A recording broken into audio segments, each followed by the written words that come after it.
The fire had taken everything.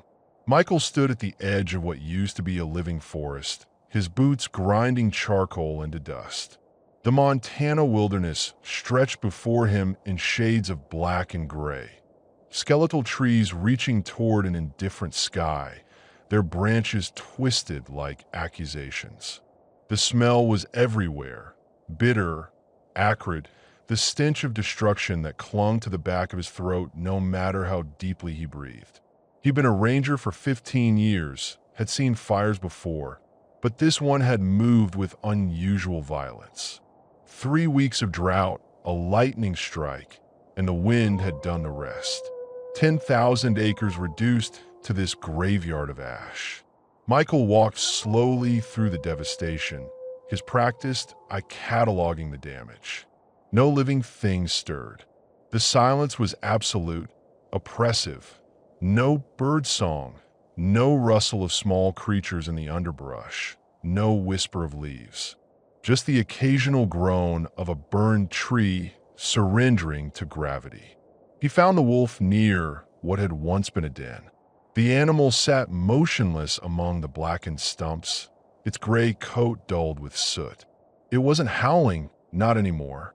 Michael had heard those howls 2 nights ago, carrying across the burned wasteland like the voice of the forest itself crying out. Now the wolf simply sat, staring at a spot where the ground showed signs of digging, of desperate pawing at earth too hot to touch. Michael knew what had happened here. He'd seen the small bones. The wolf's yellow eyes tracked him as he approached, but the animal didn't move. No growth, no defensive posture, just exhaustion and something that looked disturbingly like resignation. Michael stopped 20 feet away, his hand instinctively going to the radio on his belt, though he didn't key it. What would he say? That he'd found a wolf in mourning? I know, Michael said quietly, surprising himself by speaking. The words felt strange in the dead air. I know what you lost. The wolf's ears flicked forward slightly, the only acknowledgement. Michael had lost his own family 3 years ago, not to fire, but to a drunk driver on a winter road outside Billings. His wife Sarah and their daughter Emma, gone in an instant of twisted metal and shattered glass. He'd retreated to this ranger station afterward, choosing solitude over the suffocating sympathy of the city. The wilderness had seemed like the only place vast enough to contain his grief. He understood the look in the wolf's eyes.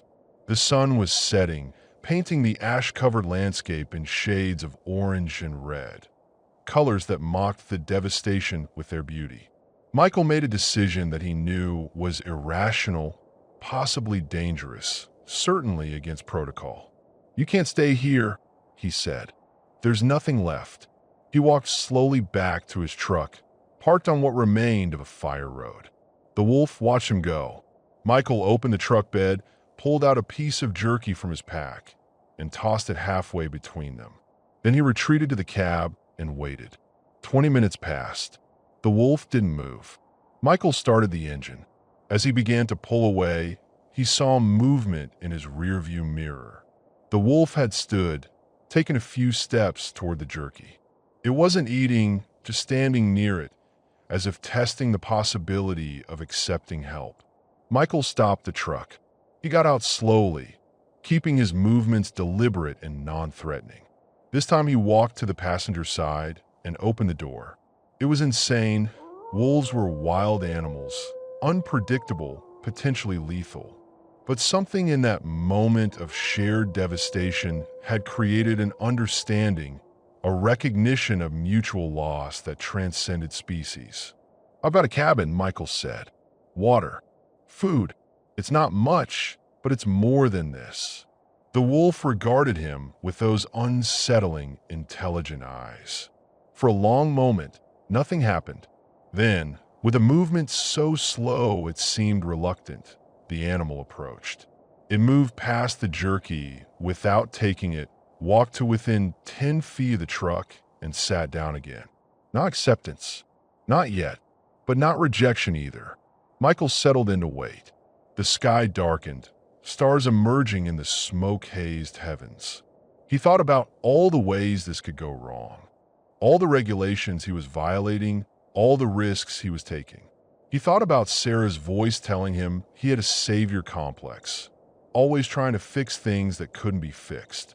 But he also thought about the empty cabin waiting for him, about another night of silence broken only by his own breathing, about the slow erosion of purpose that came from living without connection. Around midnight, the wolf stood and walked to the truck. It paused at the open door, sniffed the interior, then, with what seemed like enormous effort of will, jumped onto the passenger seat. Michael exhaled a breath he hadn't realized he'd been holding. "Okay," he said softly. "Okay." He closed the door gently and returned to the driver's seat. The wolf sat rigid, every muscle tense, its eyes fixed forward through the windshield. Michael started the engine and began the slow drive back to the ranger station, his hands steady on the wheel despite the surreal nature of what he was doing. The headlights cut through the darkness, illuminating the destruction on either side of the road. Occasionally, the wolf would turn its head to look out the window, and Michael wondered what it was thinking, what it was leaving behind in that burned forest. The cabin appeared after 40 minutes of careful driving, a solid structure of logs and stone, sitting in a clearing that the fire had somehow spared. Michael pulled up and killed the engine. The wolf's muscles coiled, ready to bolt. "Easy," Michael murmured. "Just easy." He got out and moved to the cabin, opening the door and turning on the porch light. Then he walked back to the truck and opened the passenger door. The wolf jumped down immediately, putting distance between them. It paced the clearing's perimeter, testing boundaries, sniffing the air. Michael went inside and returned with a metal bowl of water, which he set on the porch steps. Then he retreated into the cabin, leaving the door open behind him. He watched from the kitchen window as the wolf approached the porch. It sniffed the water bowl, looked toward the open door, then backed away into the shadows. Michael could see its eyes reflecting the porch light, watching, waiting, deciding. He made himself coffee and sat at the small table, exhaustion finally catching up to him. His mind replayed the day, the devastation of the burned forest, the wolf's grief, the impulsive decision that had brought them both here. He thought about the symbol that fire had become. What had once represented warmth and life and human progress now marked only ending and loss. Outside, he heard the soft sound of lapping water. The wolf was drinking. Michael allowed himself a small smile. It wasn't trust, not yet, but it was a beginning, a crack in the wall of isolation they'd both built around themselves. He finished his coffee and moved to the bedroom, leaving the door open. The wolf could leave if it wanted, could disappear back into whatever remained of the wild. But Michael hoped it wouldn't, hoped that shared loss might become shared survival. As he lay in bed, listening to the night sounds outside his window, he thought about the burned forest and the new growth that would eventually come. Fire destroyed, yes, but it also cleared the way for regeneration. The old had to die for the new to emerge. He fell asleep, wondering if the same might be true for broken hearts. Morning light filtered through the cabin windows, gentle and golden. Michael woke to the awareness that something had changed, though it took him a moment to remember what. Then it came back, the wolf, the fire, the strange communion of grief that had led him to break every rule about wild animals. He dressed quickly and moved to the kitchen, moving quietly despite knowing the wolf would hear him regardless. Through the window, he could see the water bowl on the porch, now empty. Of the wolf itself, there was no sign. Michael felt an unexpected stab of disappointment. Of course the animal had left. What had he expected? That a wild wolf would simply decide to live with a human? He made coffee and scrambled eggs, forcing himself to eat despite his lack of appetite. The cabin felt larger somehow, emptier than it had even yesterday. He'd lived alone here for 3 years, had become accustomed to solitude, even embraced it. But one night of another living creature's presence had reminded him how heavy silence could be. He was washing his plate when he saw movement through the window. The wolf was sitting at the tree line, perhaps 40 yards from the cabin. It was watching the building with that same intense, evaluating stare from yesterday. When Michael appeared at the window, the animal didn't flee. It simply continued watching. Michael set down his dish and considered his options. He could ignore the wolf, go about his day, let nature take its course. But he'd already made his choice last night when he'd opened that truck door. He took the leftover scrambled eggs and walked onto the porch. The wolf tensed but held its ground. Michael set the plate at the edge of the porch, then retreated inside without looking back. From a window, he watched. The wolf approached slowly, nose working the air. It circled the porch twice before finally mounting the steps. The eggs disappeared in seconds. Then the wolf returned to its position at the tree line. This became the pattern for the next week. Michael would leave food on the porch, meat scraps, bits of his own meals, whatever he had. The wolf would wait until he'd gone inside, then approach and eat. The distance between them remained fixed, an invisible boundary neither was ready to cross. Michael found himself talking to the wolf, speaking aloud his thoughts as he worked around the cabin. "Going to check the north trail today," he'd say, gathering his gear. "Fire damage up there is supposed to be worst." The wolf's ears would track his voice, but it never responded, never came closer than that 40-yard mark. The nights were harder. Michael would lie awake, listening to the sounds outside. Sometimes he'd hear pacing, the soft pad of paws on earth. Sometimes a low whine that might have been the wind, but probably wasn't. On the fourth night, he heard howling, long, mournful cries that spoke of loneliness and loss. He wanted to go outside, to somehow comfort the animal, but knew his presence would only drive it away. Instead, he lay in the darkness and let the howls wash over him, recognizing their echo in his own heart. By the second week, subtle changes emerged. The wolf began to sleep closer to the cabin, curling up near a large pine about 20 yards from the porch.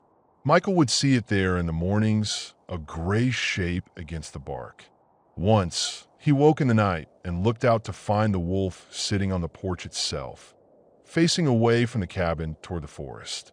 Keeping watch or keeping vigil, he couldn't tell. He started varying the food, trying to understand what the wolf preferred. Venison seemed to be favored over beef. Raw meat disappeared faster than cooked. He was careful never to leave too much. The wolf needed to hunt, needed to maintain its natural behaviors even as it orbited closer to human habitation. Michael's supervisor called on the radio, asking about his progress on the fire damage assessments. Making steady progress, Michael reported, which was a lie. He'd barely left the cabin, too focused on this strange dance with the wolf. "You doing okay out there, Mike?" his supervisor asked. "I know the isolation can get to people." "I'm fine," Michael said. Better than fine, actually. It wasn't entirely untrue. For the first time in 3 years, he had a reason to get up in the morning beyond simple survival. The wolf's presence demanded something from him.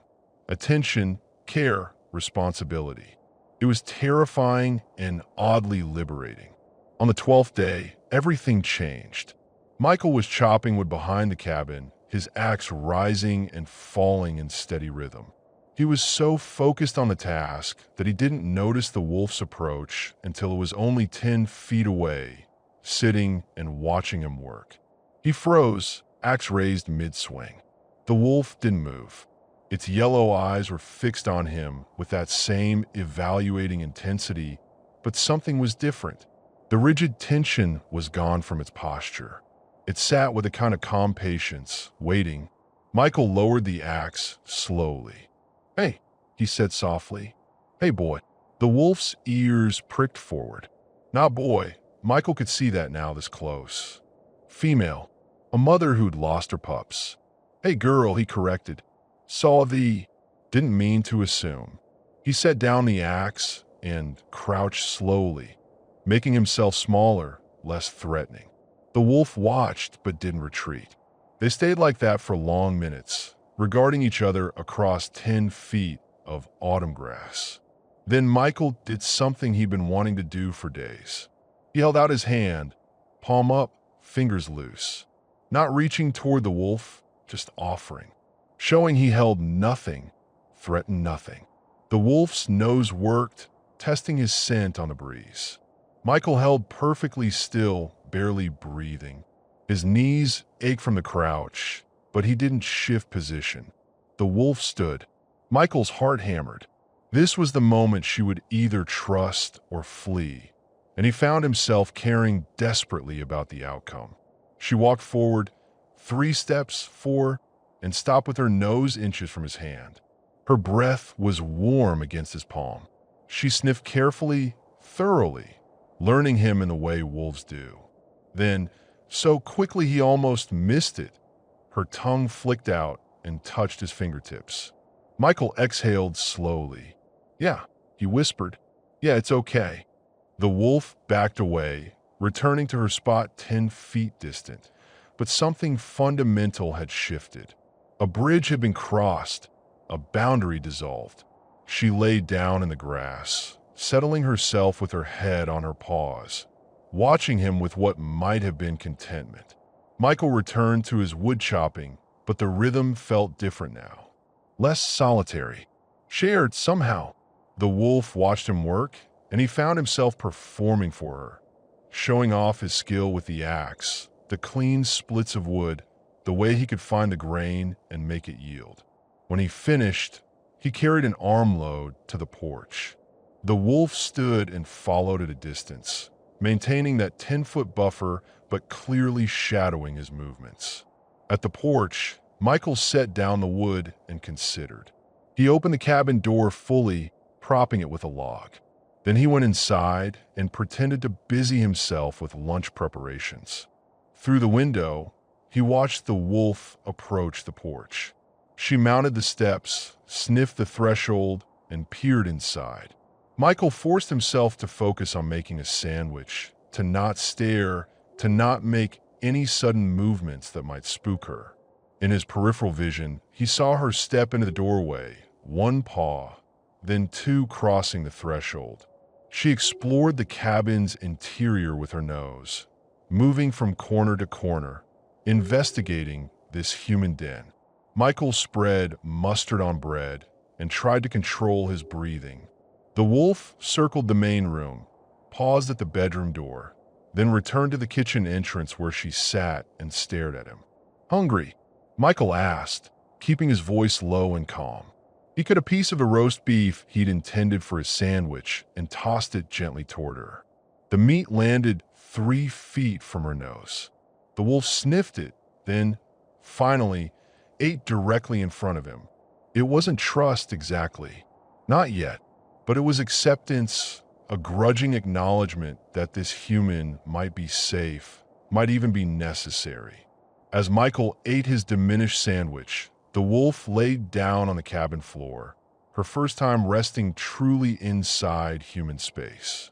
Outside, the first leaves were beginning to turn, gold and crimson appearing among the green. Autumn was coming, and with it the challenges of colder weather, scarcer food, longer nights. Michael looked at the wolf, his wolf now, he supposed, or perhaps he was her human, and felt something he hadn't experienced in 3 years. Not happiness exactly, but possibility, the sense that life might contain more than just enduring. The water bowl on the porch had become a symbol, he realized, an offering of vulnerability, a gesture that said, I see you, I acknowledge your need, I'm willing to help even though you could harm me. The wolf had accepted that offering, had drunk from that bowl, and in doing so had opened a door between their worlds. As afternoon faded toward evening, the wolf rose and moved to the door. She looked back at Michael once, a long, searching look, then trotted outside and disappeared into the trees. Michael cleaned up lunch and sat on the porch, watching the forest. The wolf didn't return before dark, and part of him wondered if she'd come back at all. But when he woke in the night and looked out his bedroom window, he saw her curled shape on the porch, guarding the cabin or seeking its shelter, perhaps both. He smiled in the darkness and returned to sleep, less lonely than he'd been in 1,000 nights. October arrived with a sharp edge. Mornings glazed with frost that melted by midday, but promised harder freezes to come. Michael woke to find the wolf sleeping directly against the cabin wall, using the structure's retained heat. She lifted her head when he emerged, but didn't rise, a small gesture that spoke of growing comfort. "Cold enough for you?" he asked, his breath misting. The wolf's tail thumped once against the frozen ground. Not quite a wag, but acknowledgement. Michael had started talking to her more freely, narrating his days, sharing observations about the weather and the forest recovery. The wolf never responded beyond subtle body language, but her attention felt like a kind of conversation. She'd become his companion in silence, a presence that demanded nothing yet offered everything. But doubts plagued him as the days grew shorter. He stood at the porch railing, coffee steaming in his hands, watching the wolf investigate the woodpile. Was he doing the right thing? Wolves belong to the wild, not to human habitation. By encouraging her proximity, was he inadvertently domesticating her, stripping away the wildness that defined her nature? His supervisor's voice crackled over the radio, requesting his presence at the main station for supplies and briefings. Michael had been avoiding the trip, reluctant to leave the wolf, uncertain whether she'd still be here when he returned. "I'll head down tomorrow," he promised. That night, he lay awake, turning the problem over in his mind. The wolf had lost her pack, her pups, her territory. In the wild, lone wolves rarely survived. They needed the pack structure for successful hunting, for protection, for the social bonds that kept them psychologically stable. By providing food and shelter, he was arguably saving her life. But at what cost to her essential nature? He heard her moving outside, the soft pad of paws on the porch. Through the window, he could see her silhouette, pacing the perimeter as she did most nights. Still restless, still grieving. He wondered if wolves felt guilt the way humans did, if she blamed herself for failing to save her pups from the fire. Morning brought the first real snow. Not much, just a dusting that turned the world white and clean. Michael opened the door to find the wolf sitting on the porch, her gray fur frosted with snowflakes. She looked at him with what might have been expectation.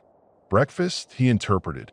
He'd become more systematic about feeding her, establishing routines that she seemed to appreciate. Morning meal at dawn, evening meal at dusk, nothing in between to encourage hunting. He'd seen her tracks leading off into the forest, seen blood on her muzzle that hadn't come from him, evidence that she was maintaining her predatory skills. This morning he brought out venison stew, still warm from the pot. The wolf ate with focused efficiency, then followed him as he made his rounds, checking the generator, splitting wood, clearing the snow from the solar panels. She stayed close now, within a few yards, occasionally coming near enough to brush against his leg when passing. These casual touches startled him every time. Such a simple thing. The warmth of living fur against his hand, yet it felt profound, like a door opening in his chest that he'd thought permanently sealed. By midday, the temperature had dropped further. Michael built up the fire and settled in to review his reports, paperwork he'd been neglecting for weeks. The wolf nosed the door open. He'd stopped latching it and patted inside. She'd claimed a spot near the fireplace, a worn blanket Michael had laid out becoming her designated bed. He worked in comfortable silence, occasionally glancing up to watch her sleep. Her paws twitched, chasing dream prey across imagined landscapes. What did wolves dream about? Did she revisit the fire, try to save her pups in sleep, even though waking offered no redemption? The radio crackled. "Mike, you there?" He grabbed the handset. "Yeah, go ahead. Storm front moving in tonight. Supposed to be significant. You stocked up?" Michael glanced at his pantry, mentally inventorying supplies. "Should be fine for 2 weeks, maybe 3 if I stretch it. Make it last. This one looks like it might park itself for a while." After signing off, Michael considered the implications. A serious storm would mean isolation, possibly for weeks. The road to the main station would become impassable without significant effort. He and the wolf would be truly alone, depending on what resources they had. The thought didn't frighten him as much as it might have a month ago. He spent the afternoon preparing, securing loose items, double-checking the generator, bringing in extra wood. The wolf followed him, seeming to sense the urgency. When he paused to rest, she sat nearby, her presence oddly calming despite the looming weather. "We'll be okay," he told her. "We've got food, shelter, fire. That's more than most have." The wind picked up as sunset approached, carrying the scent of heavy snow. Michael brought in the last load of wood and secured the door.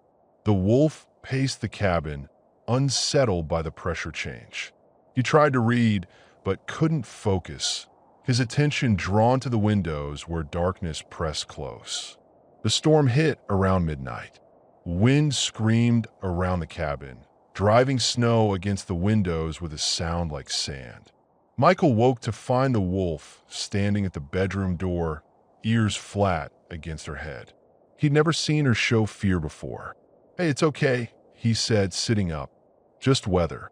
The cabin's solid." She whined softly, a sound of distress. Michael patted the bed beside him, a gesture he'd never made before.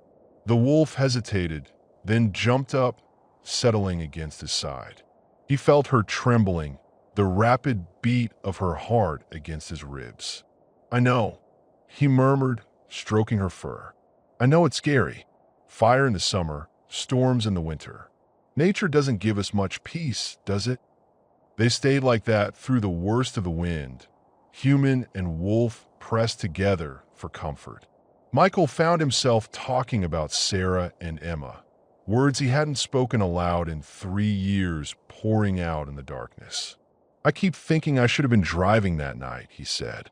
"I was supposed to pick them up from Sarah's mother's house, but I was working late, and Sarah said she'd drive. Such a small decision.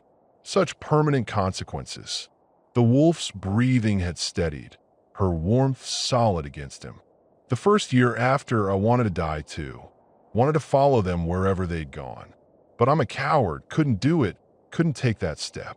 So I came here instead, figured I'd just exist, just survive until survival didn't matter anymore." He paused, scratching behind the wolf's ears. She pressed into the touch. "Then I found you, where you found me. And I started thinking maybe survival isn't the only goal. Maybe there's something else. Not happiness, I'm not ready for that. But purpose, maybe. Connection. The knowledge that my actions matter to someone else." The storm raged outside, but inside the cabin, warmth and peace prevailed. Michael felt the wolf relax completely, falling asleep against him. He followed soon after, more at rest than he'd been since the accident. Morning revealed a transformed world. Snow had piled 3 feet high against the north side of the cabin, drifts sculpted by wind into alien shapes. The sky shone brilliant blue, cloudless, the storm having blown itself out in the night. Michael and the wolf stood on the porch together, surveying the landscape. Everything looked clean, new, as if the world had been remade overnight. The first snow, a symbol of cleansing, of renewal, of the possibility that even burned forests and broken hearts might eventually heal. "Well," Michael said, "guess we're really in it now." The wolf looked up at him, and in her yellow eyes, he He saw not wildness, but something else. Partnership, perhaps, or simply recognition. Two survivors acknowledging that they were better together than apart. They spent the day clearing pathways, making the necessary adjustments to this new reality. The wolf bounded through the drifts, playing in the snow with an energy Michael hadn't seen before. She was still grieving, still healing, but life was asserting itself despite loss. That evening, as they sat by the fire, wolf on her blanket, man in his chair, Michael understood something crucial. His doubts about keeping her close had been a form of self-sabotage, another way of protecting himself from attachment.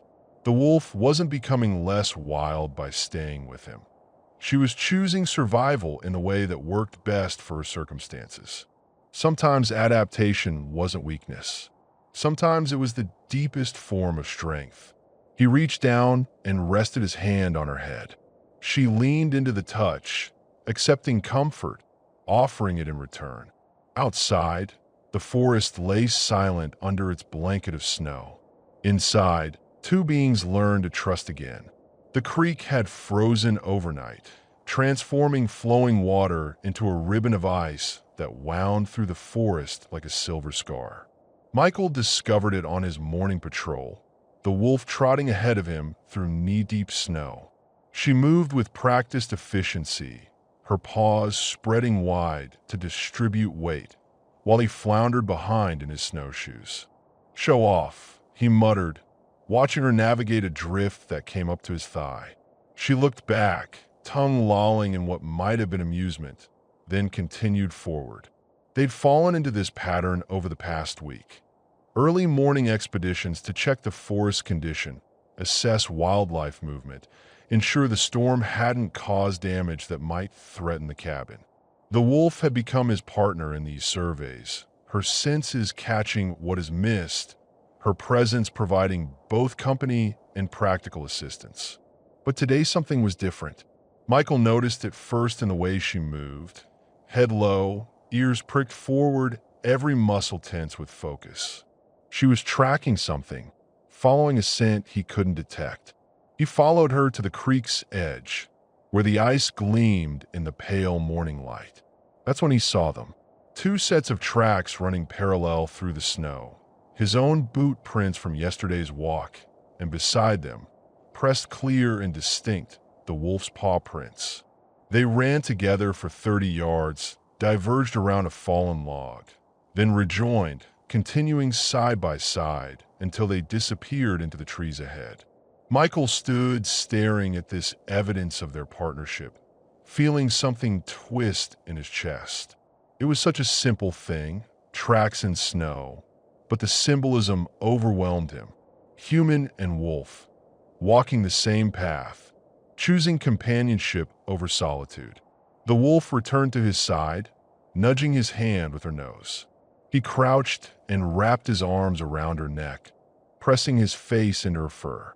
She tolerated the embrace, even leaned into it slightly, and he felt tears freezing on his cheeks. "Thank you," he whispered, "for staying, for trusting me." They remained like that for a long moment, two survivors acknowledging their bond. Then the wolf pulled away gently and moved toward the creek. She tested the ice with one paw, then another, gauging its thickness. "Careful," Michael warned. "That ice is new, might not hold." The wolf ignored him, stepping fully onto the frozen surface. It held. She walked a few feet out, testing each step, then looked back at him as if to say, "See? Safe." Michael approached cautiously. The ice beneath his snowshoes creaked but didn't crack. He took another step, then another, following the wolf's path. She'd moved to the center of the creek, where the ice was thickest, and was sniffing at something embedded in the frozen surface. He joined her and looked down. Trapped in the ice were autumn leaves, perfectly preserved, their colors still vibrant, reds and golds and oranges frozen in time. The wolf pawed at them gently, as if trying to understand how summer could exist within winter. Life keeps going, Michael said softly. Even when it looks like everything's dead, there's still beauty trapped underneath, waiting for spring. He wasn't sure if he was talking about the leaves or something else. A sharp crack split the air. Michael's stomach dropped. The ice beneath him fractured, a spider web of breaks spreading from where his weight had concentrated. He tried to step backward, but the snowshoes made quick movement impossible. Another crack, louder this time. "Get back," he shouted at the wolf. She'd already moved, her instincts faster than his words. She stood on solid ice near the bank, watching with alert intensity as the surface beneath him continued to fail. Michael forced himself to stay calm, to think. Panicking would only make things worse. He needed to distribute his weight, move slowly, get to shore before the ice gave way completely. He took a careful step toward the bank. The ice held. Another step. More cracking sounds, but nothing catastrophic yet. The wolf had backed onto the snowy bank, her body low, ready to spring, but uncertain what to do. "It's okay," Michael said, more to himself than to her. "Just take it slow." He was 3 feet from shore when his left snowshoe punched through. The hole wasn't large, but it was enough. Suddenly he was off balance, weight shifting, and more ice cracked beneath him. He threw himself forward, reaching for the bank, and his hands found solid ground even as his legs plunged into the creek. The cold was shocking, absolute. Water soaked through his pants instantly, so cold it felt like fire. He dragged himself onto the bank using his arms, the wolf dancing anxiously nearby, whining her distress. "I'm okay," he gasped, though he wasn't sure that was true. He was out of the water, but soaked from the waist down, and the temperature was maybe 20 degrees. Hypothermia wasn't a possibility. It was a certainty if he didn't act fast. Michael forced himself to stand, ice already forming on his wet clothing. The cabin was half a mile away. Could he make it? His legs were already going numb, muscles beginning to stiffen.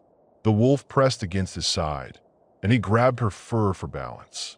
She stood firm, supporting his weight without complaint. Together they started back, Michael's movements increasingly clumsy, the wolf maintaining constant contact to keep him upright. His mind began to fog. This was how it happened. He knew. You got wet in cold weather, the body temperature dropped, you got confused, tired. People sat down to rest and never got up again. He couldn't let that happen. Couldn't leave the wolf alone again. "Keep moving," he told himself. "Just keep moving." The wolf stayed pressed against him, her warmth seeping through his jacket. She'd occasionally move ahead, then circle back as if checking his progress, encouraging him forward. When he stumbled over a hidden root, she was there, bracing him before he could fall. The cabin appeared through the trees like salvation. Michael's hands were too numb to work the door latch properly. He fumbled with it, precious seconds ticking away, his frustration mounting. The wolf watched, helpless to assist, her anxiety palpable. Finally, the latch gave way. They stumbled inside together, and Michael kicked the door shut behind them. The cabin was cold. The fire had died to embers, but it was shelter from the wind. He needed to get dry, get warm, get the fire going again. His fingers wouldn't cooperate. He tried to untie his boots, but the laces were frozen solid. The wolf paced anxiously, sensing his distress but unable to help. Michael's thoughts slowed, each action requiring enormous concentration. Fire first. Had to get fire going.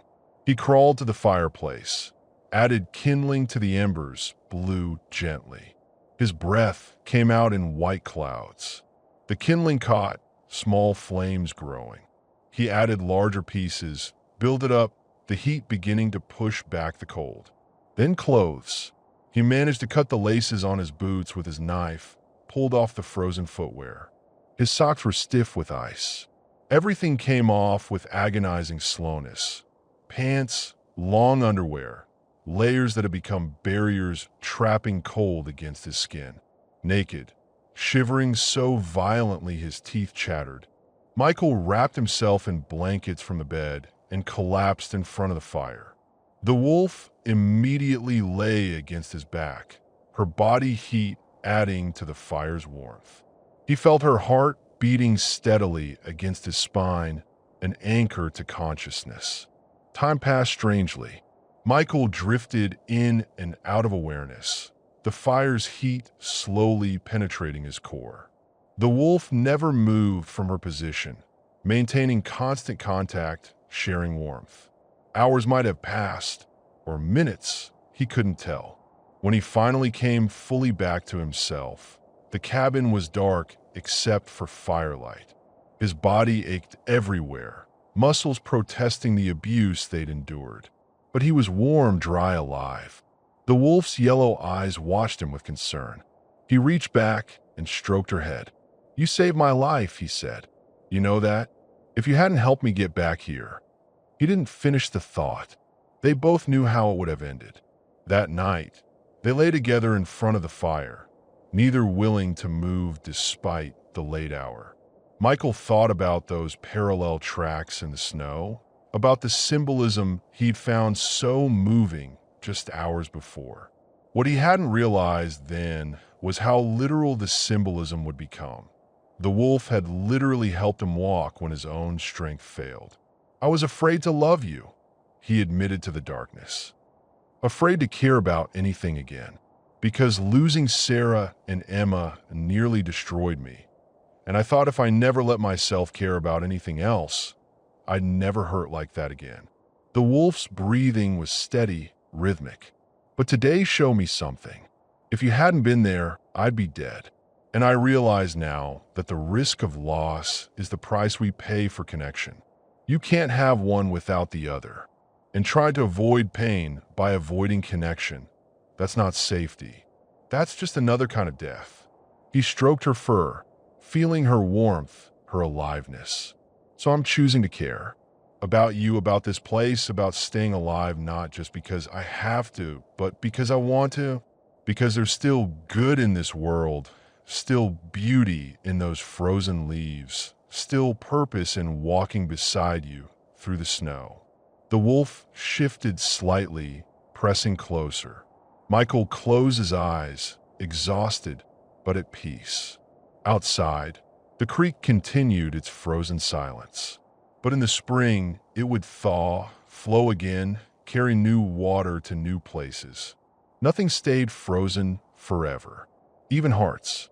December arrived with teeth, temperatures plunging below zero and staying there.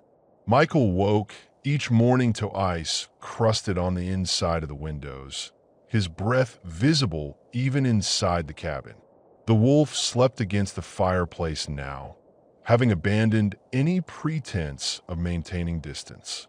They'd become a unit, their survival dependent on cooperation. The food situation was becoming concerning.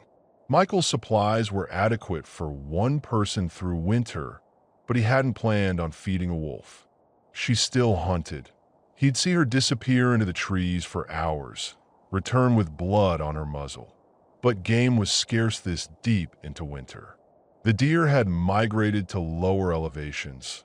Rabbits stayed in their burrows, and the wolf was burning more calories, staying warm than she could reliably catch. He'd started giving her larger portions of his own food, rationing himself more severely. It was the logical choice. She needed more than he did, and without her, he wouldn't have survived the creek incident. But math was math, and the pantry was emptying faster than he'd anticipated. "Going to have to make a supply run," he told the wolf one morning. "Can't put it off much longer." She tilted her head, attentive as always to his voice. "Problem is, I don't know what you'll do while I'm gone. Will you wait? Or will you figure I've abandoned you and take off?" The wolf yawned, unconcerned with hypotheticals. Michael spent the day preparing for the trip, organizing the snowmobile, checking fuel, making lists of necessary supplies. He'd need to leave at dawn, make the 3-hour journey to the supply depot, load up, and return before dark. 12 hours away, maybe more if conditions were bad. That night, he tried to explain to the wolf. "I'll be back," he said, holding her face in his hands. "I promise. This isn't like the fire, isn't like what happened to your pups. I'm coming back." Her eyes searched his, and he wondered how much she understood. Probably more than he gave her credit for. He left before sunrise, the snowmobile's engine shattering the pre-dawn quiet. The wolf stood on the porch watching him go, and Michael felt his chest tighten at the sight.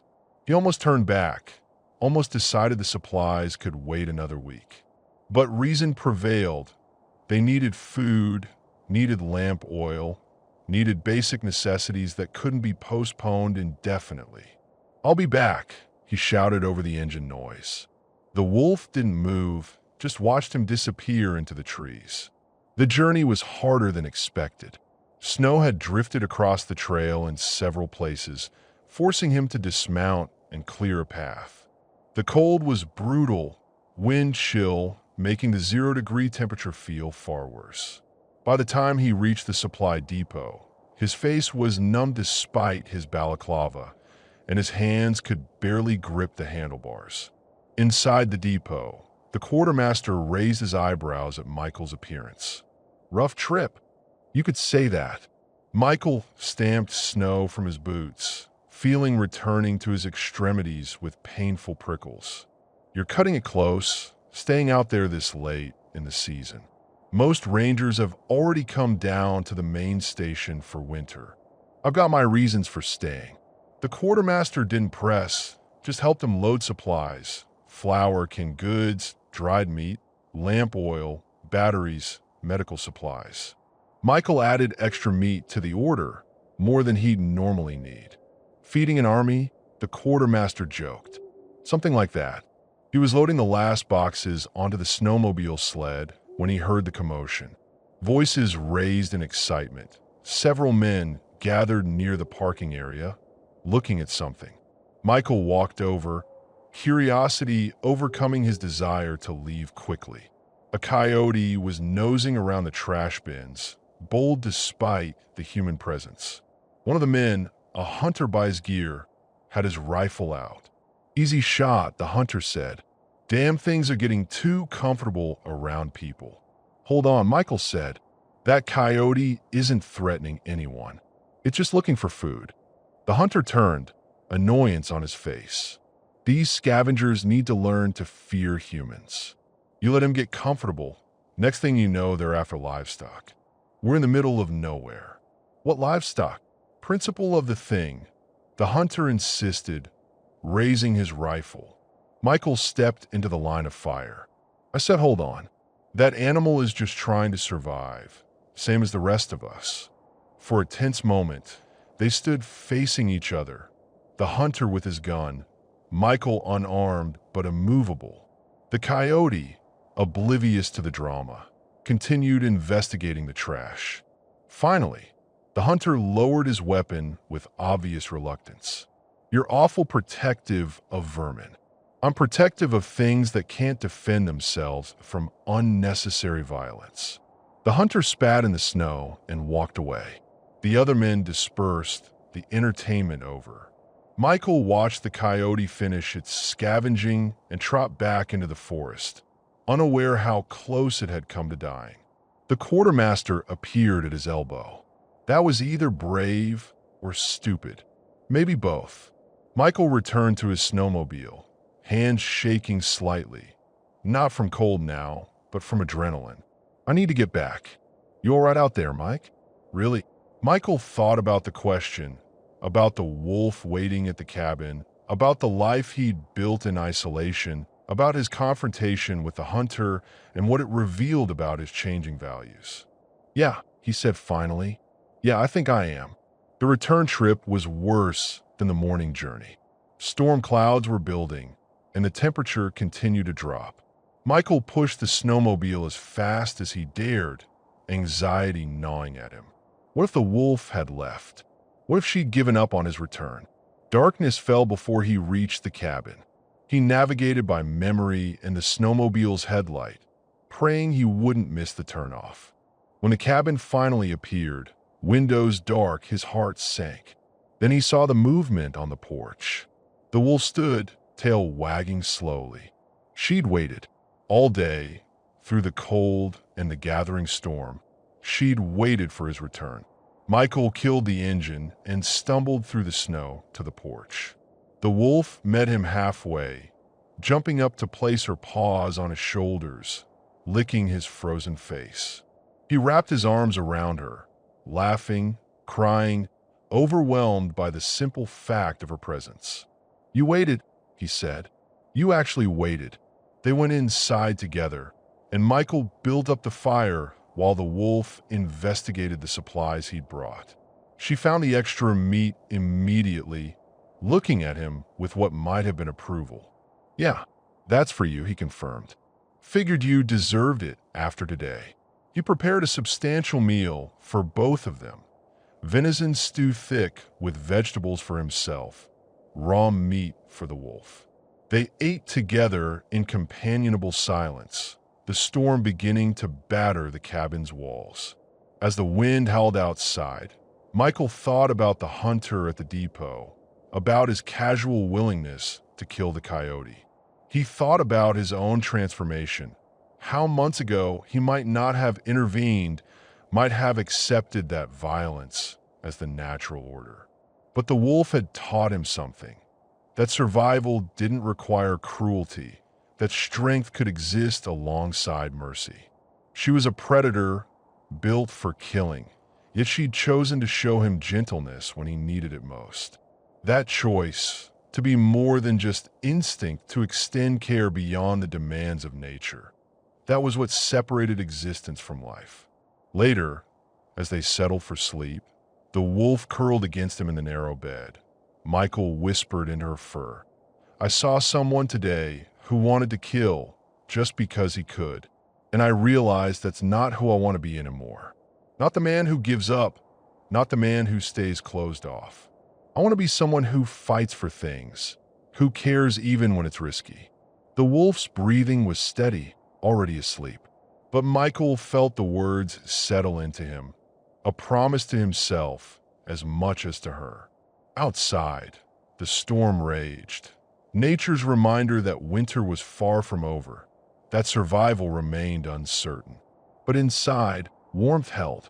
Fire crackled, two hearts beat in rhythm, and the darkness seemed a little less absolute.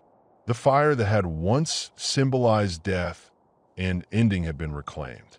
Now it meant protection, warmth, the circle of life that continued despite loss. Michael fell asleep watching the flames dance, the wolf's weight solid against his side, both of them trusting in the night's passage and tomorrow's possibility. The wolf's cough started small, just an occasional hack that Michael initially dismissed as something caught at her throat. But by the third day, it had worsened into deep, rattling sounds that shook her whole body. She lay by the fire, barely moving, her breathing labored and eyes dull. Michael knelt beside her, running his hands through her fur. She felt hot, too hot, her normal body temperature elevated by fever. When she coughed, he saw her wince, pain obvious in her expression. "Hey girl," he said softly, "talk to me. What does it hurt?" She looked at him with exhausted eyes, unable to communicate what was wrong. Michael's mind raced through possibilities. Pneumonia? Bronchitis? Some kind of infection?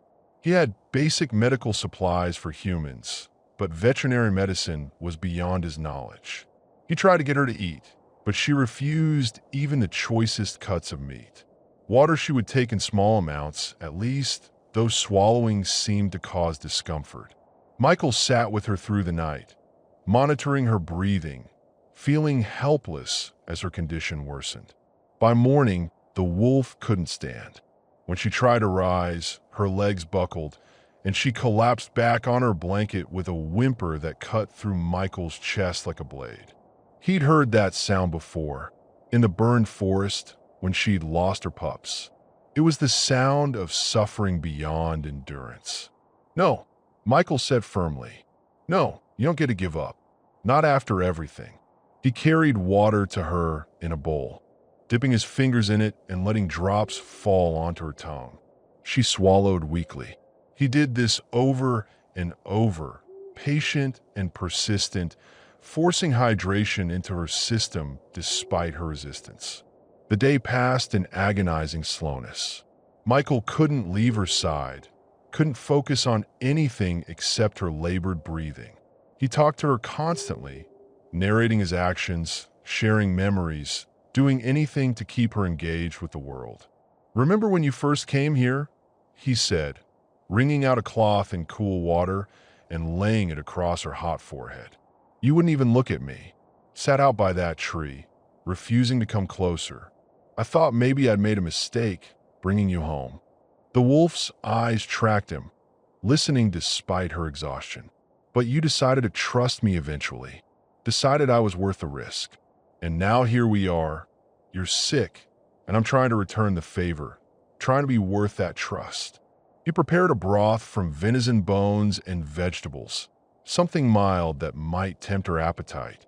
She refused it at first, but he persisted, holding the bowl to her mouth, letting the smell work on her weakened senses. Finally, she lapped a few mouthfuls, swallowing with obvious effort. "That's it," Michael encouraged. "Just a little more. You need your strength." Night fell again. Michael dragged his bedding next to the wolf's blanket, unable to sleep in the bedroom while she suffered alone. He lay beside her, one hand resting on her side to monitor her breathing. Each breath was a small victory, each cough a setback that left him tense with worry. He found himself praying, not to any specific deity, since he'd abandoned faith after the accident, but to something, anything that might be listening. "Please," he whispered into the darkness. "Please don't take her too. I can't lose anyone else. I won't survive it." The admission frightened him. When had this wolf become so essential? When had her survival become intertwined with his own will to live? He'd promised himself he wouldn't care this deeply, wouldn't open himself to this kind of loss again. But promises meant nothing in the face of love. Because that's what this was, he realized. Not the same love he'd felt for Sarah and Emma, but love nonetheless. The fierce protectiveness, the willingness to sacrifice, the absolute refusal to imagine a world without her in it. The wolf coughed violently, her whole body convulsing. Michael held her steady, supporting her weight, whispering reassurances until the fit passed. She looked at him with something like apology in her eyes, and he shook his head. "Don't you dare apologize for being sick. This isn't your fault. You're going to get through this." But doubt gnawed at him. What if she didn't?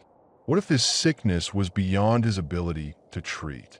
He had no antibiotics suitable for wolves, no way to get her to a veterinarian, even if he could convince one to see a wild animal. He was alone with this, as he'd been alone with his grief after the accident. But this time, he refused to accept helplessness as the final answer. The next morning, Michael made a decision. He dug through his supplies until he found the antibiotics from his human first aid kit, broad-spectrum pills meant for serious infections. They weren't designed for wolves, but the dosage calculations based on body weight were straightforward. It was a risk. The medication might not work, might even make things worse, but doing nothing felt like surrender. He ground the pills into powder, mixed them with a small amount of the meat broth the wolf had tolerated yesterday. She resisted at first, but he was patient, coaxing and encouraging until she'd consumed the entire mixture. "There," he said. "Now we wait and see." The hours crawled by. Michael maintained his vigil, refreshing the cool cloth on her head, forcing fluids, talking endlessly about anything and everything. He told her about his childhood in Colorado, about learning to ski before he could read, about the first time he'd seen a wild wolf and been struck by its beauty and power. "That's what you are," he said. "Beautiful and powerful. And you're going to remember that. You're going to fight this thing and win." By evening, he thought he detected a slight improvement. Her breathing seemed marginally easier, the rattling less pronounced. Or was he imagining it, desperate for any sign of hope? He gave her another dose of antibiotic, more broth, continuous water. The wolf slept fitfully, her body working to fight off whatever infection had taken hold. Michael dozed beside her, waking at every cough, every shift in her breathing pattern. Dawn of the fourth day brought the first clear signs of recovery. The wolf's fever had broken, her forehead cool under Michael's touch. When he offered food, she ate. Not much, but more than before. Her eyes had regained some clarity, focusing on him with recognition and something that might have been gratitude. "You're going to make it," Michael said, relief flooding through him. "You're actually going to make it." The recovery was gradual. Over the following days, the wolf's strength slowly returned. She progressed from lying down to sitting up, from sitting to standing, from standing to short walks around the cabin. Michael monitored her closely, alert for any sign of relapse, but the crisis had passed. A week after the fever broke, the wolf made it outside for the first time, standing on the porch and breathing deeply of the cold winter air. Michael stood beside her, his hand resting on her back, both of them alive and together despite the odds. "I was so scared," he admitted, "scared that I'd lose you, that I'd have to face this winter alone again. And I realized something during those days when you were sick." The wolf looked up at him, attentive. "I realized that the fear of loss isn't a good enough reason to avoid connection. Yes, I might lose you someday, through sickness or accident or just the natural course of things. But the alternative, never letting myself care, never opening up to the possibility of love, that's not protection. That's just existing in a prison of my own making." He crouched beside her, meeting her eyes. "So I'm all in. Whatever time we have together, however long or short, I'm choosing to care completely. Because you're worth it. Because the joy of having you in my life outweighs the fear of someday losing you." The wolf leaned against him, solid and warm and alive. They stayed like that as the sun climbed higher, casting long shadows across the snow. Winter still held the forest in its grip, but spring would come eventually.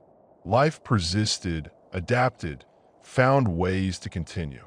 Inside the cabin, the fire burned steadily, no longer a symbol of destruction or even just protection.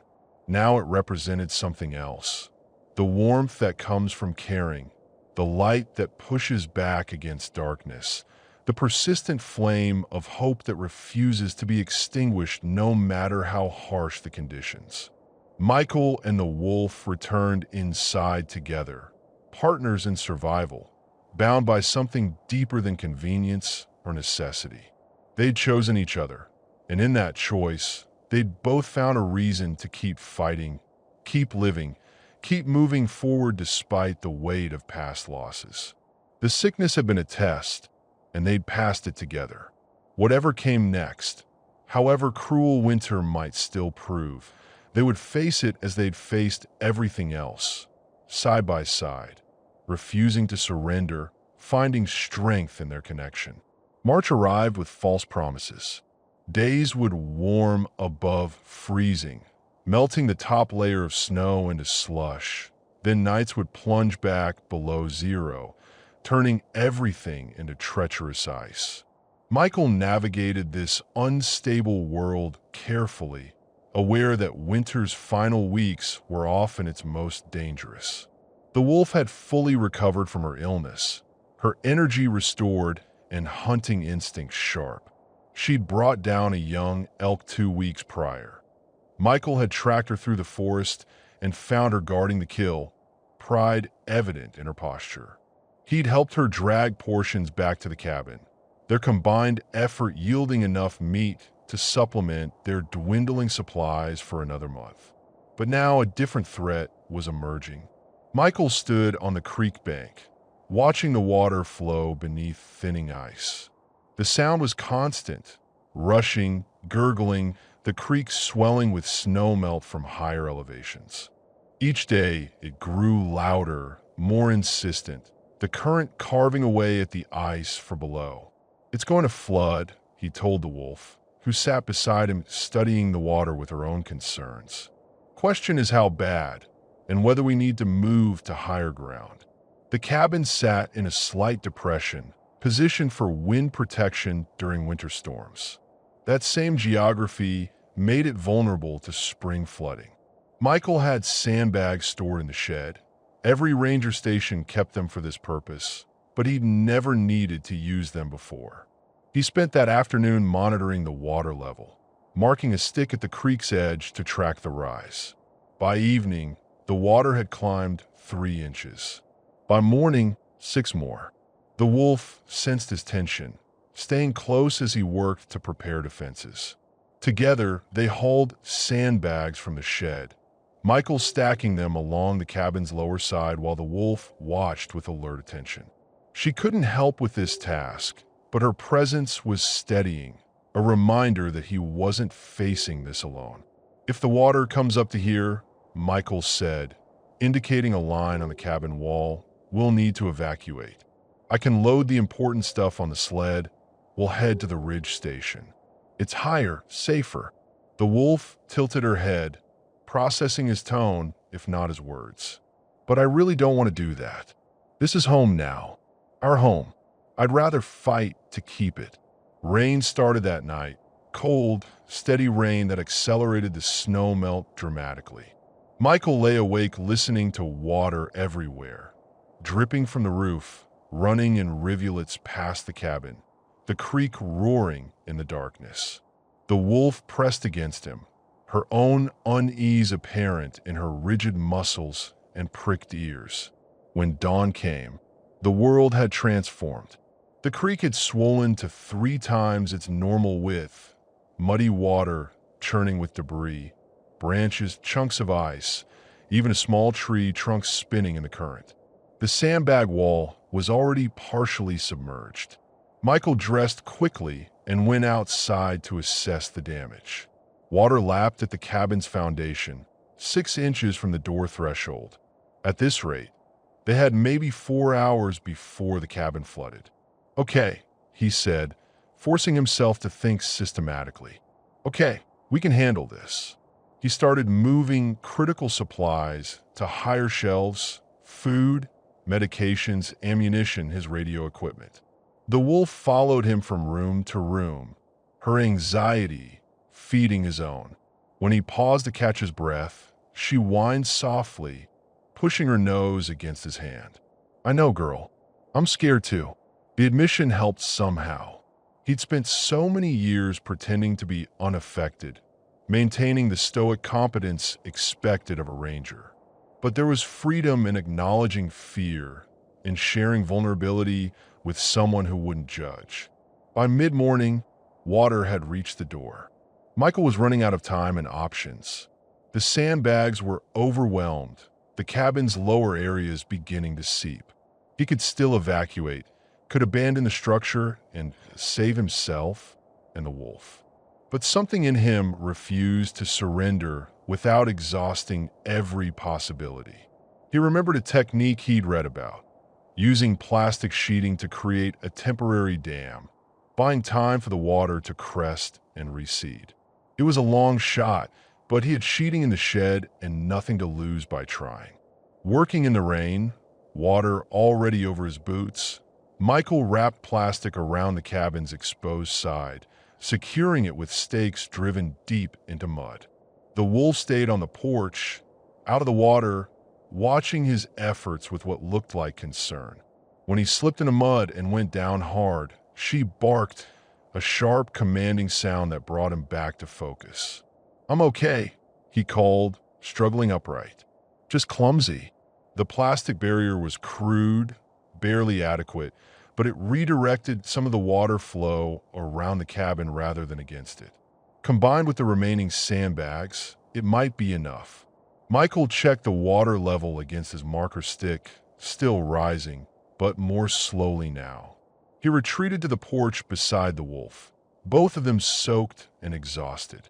They watched the flood together, waiting to see if the cabin would survive. "You know what this reminds me of?" Michael said, more to fill the silence than anything else. "The night of the accident. I got the call from the hospital, drove there in the rain, and the whole time I was thinking, this can't be real, this can't be happening. Like if I just kept driving, kept moving forward, somehow I could outrun reality." The wolf leaned against him, solid and present. "But you can't outrun reality. It catches you eventually, forces you to face what you've been avoiding." And I realized that night that I had two choices. I could let the loss destroy me, or I could find a way to keep living despite it. He looked at the rising water, at his makeshift defenses holding back nature's power through sheer determination. I chose to keep living, but I did it halfway. I survived, but I didn't really live, just went through the motions, kept breathing, waited for time to pass. Until I found you, and suddenly survival wasn't enough anymore. I wanted more, wanted connection, wanted purpose, wanted to protect something beyond myself. The rain eased to a drizzle. Michael checked the water level again. It had stopped rising. He waited another hour, monitoring carefully, and saw the first sign of recession. The flood had crested. "We did it," he said, relief flooding through him. "The cabin's going to survive." They spent the rest of the day cleaning up, removing sandbags, draining standing water, assessing damage. The cabin's lower storage area had flooded, ruining some supplies, but the main living space had stayed dry. It could have been so much worse. As evening approached, the sun broke through the clouds for the first time in days. Michael sat on the porch with the wolf, watching light paint the swollen creek in shades of gold and orange. The water still ran high, but its voice had changed from threatening roar to purposeful flow. "Life keeps moving," Michael said, echoing words he'd spoken months ago when they'd found leaves frozen in ice. "No matter what tries to stop it, no matter how overwhelming the obstacles, it finds a way through. Like water, you can dam it, redirect it, but you can't stop it. It just keeps going, keeps pushing towards something new." The wolf rested her head on his knee, peaceful now that the danger had passed. "I think I finally understand what Sarah used to tell me. She'd say that life isn't about controlling everything. It's about learning to flow with the current. I fought that idea, wanted to believe I could protect everyone, prevent bad things from happening through sheer force of will. But the accident proved I couldn't." He stroked the wolf's ears, feeling the soft fur damp from rain. "So I gave up trying, retreated here, cut myself off from everything that might hurt me. But that wasn't flowing with life, that was just hiding from it. This flood showed me the difference. I could have run away, could have preserved the illusion of safety by abandoning what matters. Instead, I chose to fight for something, to risk loss in defense of what I care about." The creek continued its song, carrying away the last remnants of winter, making space for spring's emergence. Michael realized the river had become a new symbol, no longer just danger, but also renewal, the necessary destruction that clears the way for growth. That night, as he and the wolf settled by the fire in their saved cabin, Michael felt something shift inside him. The constant weight he'd carried since the accident, the guilt, the grief, the sense of being fundamentally broken, hadn't disappeared. But it had changed shape, become more bearable. He'd learned that he could face threats and not crumble, could risk caring and survive the fear of loss. The wolf slept soundly, her breathing deep and even. Michael watched her in the firelight, grateful beyond words for her presence, for the way she'd forced him back into life when he'd been content to merely exist. "Thank you," he whispered, "for waiting by that burned forest, for getting my truck, for staying through my doubts and your sickness and this flood, for giving me a reason to fight.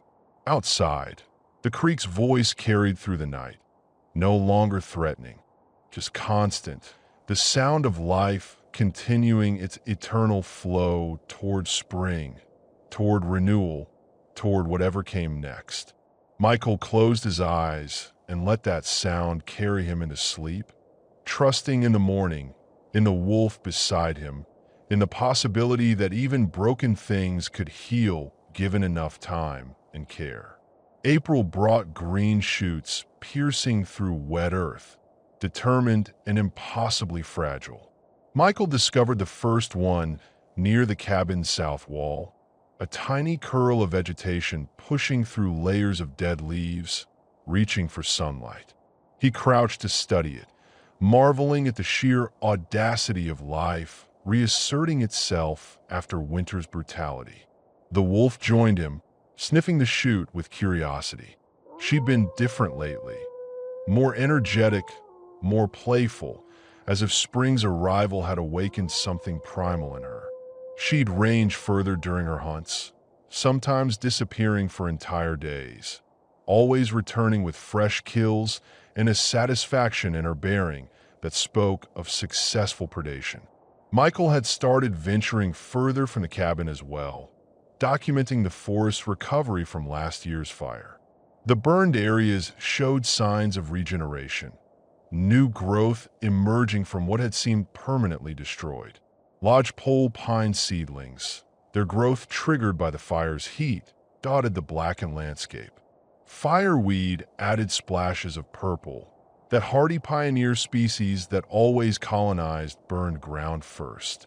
Life's resilience was humbling. They were following a deer trail through recovering forest when Michael first noticed something wrong. The wolf had gone rigid, her hackles raised, a low growl rumbling from her chest. He froze immediately, scanning the surroundings for threats. Then he heard voices. Two men emerged from the trees ahead, both carrying rifles. They stopped when they saw Michael and the wolf, surprise evident on their faces. "Well, I'll be damned," one of them said, a lean man in his 50s with a weathered face. "That's a wolf you got there." "She's with me," Michael said carefully, positioning himself between the men and the wolf. The second man, younger and heavier, studied them with open skepticism. "With you? That's a wild animal, friend. Dangerous." "She's not dangerous. We're just passing through, same as you." The older man's eyes narrowed. "You that ranger who stayed up here all winter? Heard rumors about some crazy fool living alone in the high country. Didn't realize my life choices were popular topics of conversation." Everything's a topic when there's not much else to talk about. The man's attention shifted back to the wolf. "That's quite an arrangement you've got. Most folks would have called wildlife services had it removed." Michael felt his jaw tighten. "She stays with me by choice. She's free to leave anytime. Except she's not really wild anymore. Is she? You've habituated her to human presence. That's dangerous, for her and for anyone else she encounters." The accusation stung because it carried truth. Michael had changed the wolf's behavior, had made her comfortable around at least one human. But what was the alternative? Let her die in that burned forest? Abandon her when she was vulnerable? "I did what I thought was right," Michael said. The younger man had been quiet, but now he spoke up. "Saw some fresh kills down in the valley. Deer with their throats torn out. You think your pet there's staying close to home when she hunts. She's not a pet. And wolves hunt. That's their nature. Nature that's now operating too close to human settlements," the older man said. "Look, I'm not saying you did wrong by helping an injured animal, but there are consequences to your choices that extend beyond you and that wolf." The wolf pressed against Michael's leg, her growl intensifying. She sensed the tension, the potential threat these men represented. Michael rested his hand on her head, both calming her and claiming her. "We're not bothering anyone," he said firmly. "We live quietly, we don't cause problems. Whatever hunting the wolf does is far from human activity. For now, the younger man said. But what happens when she ranges further? When she gets comfortable approaching people because you've taught her humans are safe? Michael had no good answer to that. It was a concern that haunted him late at night. What if his actions endangered the wolf by making her too trusting? What if she approached the wrong person? Someone like that hunter at the depot who'd wanted to shoot the coyote. The older man seemed to read his thoughts. You're stuck, aren't you? Can't keep her forever, but can't release her without risks either. I haven't figured that part out yet. Better figure it soon. People hear about a tame wolf in the mountains. They're going to start asking questions. Wildlife services, conservation groups, they'll want to intervene. The two men moved to leave, giving the wolf wide berth. But the older man paused, looking back at Michael with something like understanding. I get it, he said quietly. After loss, we grab onto anything that makes us feel less alone. Just make sure you're doing what's best for that animal, not just what's best for you. They disappeared into the trees, leaving Michael standing in the trail with questions he couldn't answer. The wolf relaxed as the men's scent faded, returning her attention to the forest's normal activities. But Michael remained troubled. Was he being selfish? Was his need for connection harming the wolf more than helping her? He thought about her behavior, about how she still hunted independently, still maintained many wild instincts. But she also returned to him, slept in his cabin, accepted food from his hand. She existed in a liminal space between wild and domestic, belonging fully to neither world. They continued their survey of the forest, but Michael's thoughts remained churning. At a clearing where fire had opened the canopy, allowing light to reach the forest floor, they encountered new growth everywhere: grass, wildflowers, shrubs, all competing for space. Nature's pattern after destruction, explosion of diversity, competition for resources, eventual stabilization into a new ecosystem. Maybe that's what he and the wolf were, a new ecosystem, something that hadn't existed before but worked nonetheless. Not domestication, not pure wilderness, but some third thing created by their unique circumstances. The wolf caught a rabbit that afternoon, dispatching it quickly and efficiently. Michael watched her eat, noting how she still possessed all her predatory skills despite months of supplemental feeding. She was adapting, not losing her essential nature. Perhaps that was the key. Adaptation didn't mean corruption, it meant survival. They returned to the cabin as the sun set, painting the mountains in shades of rose and gold. Michael prepared dinner while the wolf cleaned herself meticulously, her post-hunt grooming ritual unchanged from her wild origins. Those men today, Michael said, stirring soup on the stove. They made me question whether I'm doing right by you, whether my needs are more important than your wild nature. The wolf looked up from her grooming, attention focused on his voice. But then I think about that burned forest, about you sitting there alone, your pup's gone, no pack to return to. What was the wild offering you except slow death? At least with me, you've survived. You've healed. You found a way forward. He ladled soup into a bowl and sat at the table. The wolf moved to lie beside his chair, her presence as natural as breathing now. I think maybe wildness isn't about location or lifestyle. It's about making choices, about being true to your essential nature, even when circumstances change. You're still wild. You hunt, you range freely, you could leave anytime. But you've also adapted, found a way to survive in a world altered by fire and human presence. The wolf's tail thumped against the floor, a small acknowledgement. So maybe the question isn't whether I've ruined your wildness. Maybe it's whether I've helped you discover a new way to be wild. One that includes me, but isn't defined by me. He finished his meal in contemplative silence. Outside, the spring night came alive with sound. Frogs in the swelling creek, early insects, birds establishing territories. The forest was waking up, shaking off winter's dormancy, embracing the possibility of new growth. Michael thought about his own growth, his own awakening from the dormancy of grief. Like the forest recovering from fire, he was finding new ways to live in altered circumstances. The old life, Sarah, Emma, the man he'd been before loss, that was gone, burned away. But new growth was emerging, different but valid, shaped by what had come before, but not limited by it. The wolf had been his pioneer species, that first brave shoot of life, pushing through devastation. She'd shown him that growth was possible, that adaptation wasn't betrayal of what had been lost, but honoring of what might yet be. That night, as they settled for sleep, Michael felt more at peace with their arrangement. Yes, questions remained about the future. Yes, challenges lay ahead, but they would face those together, adapting as needed, staying true to their essential natures while acknowledging that nature itself was flexible, creative, endlessly capable of finding new patterns. The path of renewal wound through uncertainty, but it was still a path forward. And forward, Michael had learned, was the only direction that mattered. June exploded with growth, the forest transforming into a riot of green punctuated by wildflower blooms.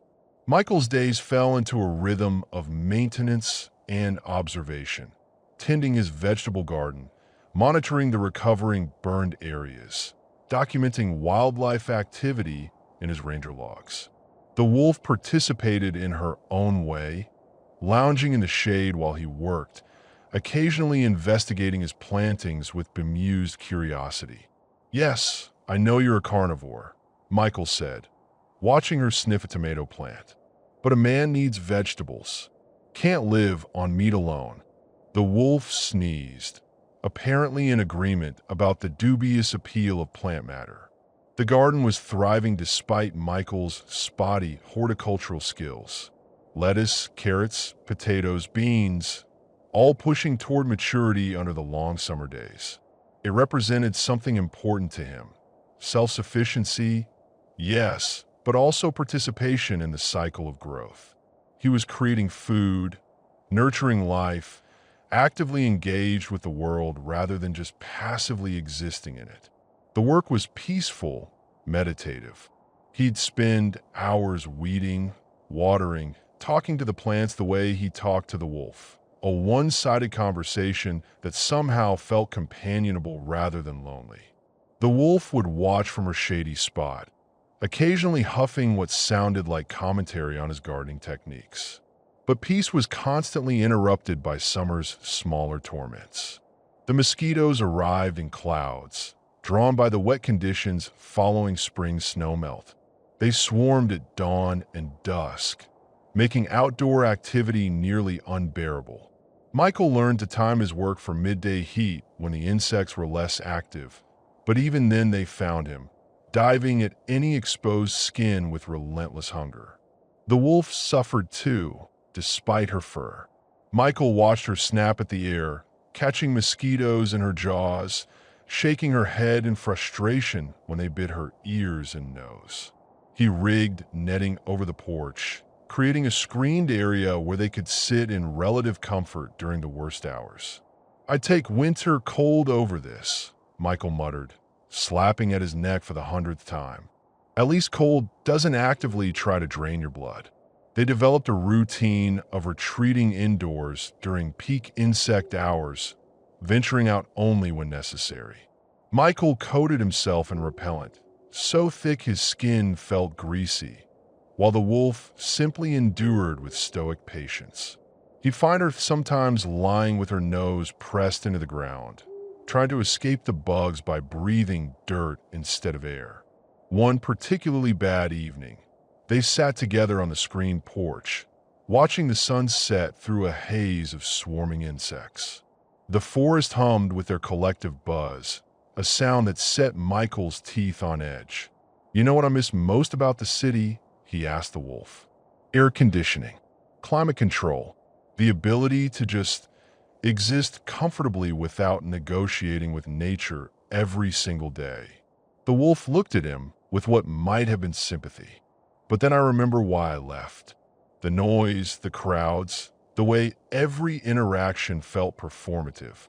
Everyone asking, "How are you?" but not actually wanting to know. The sympathy that felt more like pressure, like I was supposed to grieve according to some acceptable timeline, then move on when everyone else had finished being sad for me. He waved away a mosquito that had breached their defenses.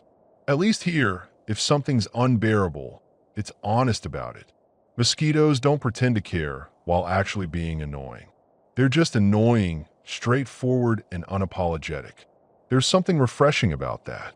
The wolf settled against his leg, her weight warm and solid. Despite the mosquitoes, despite the challenges of remote living, Michael felt fundamentally content. This life asked a lot from him.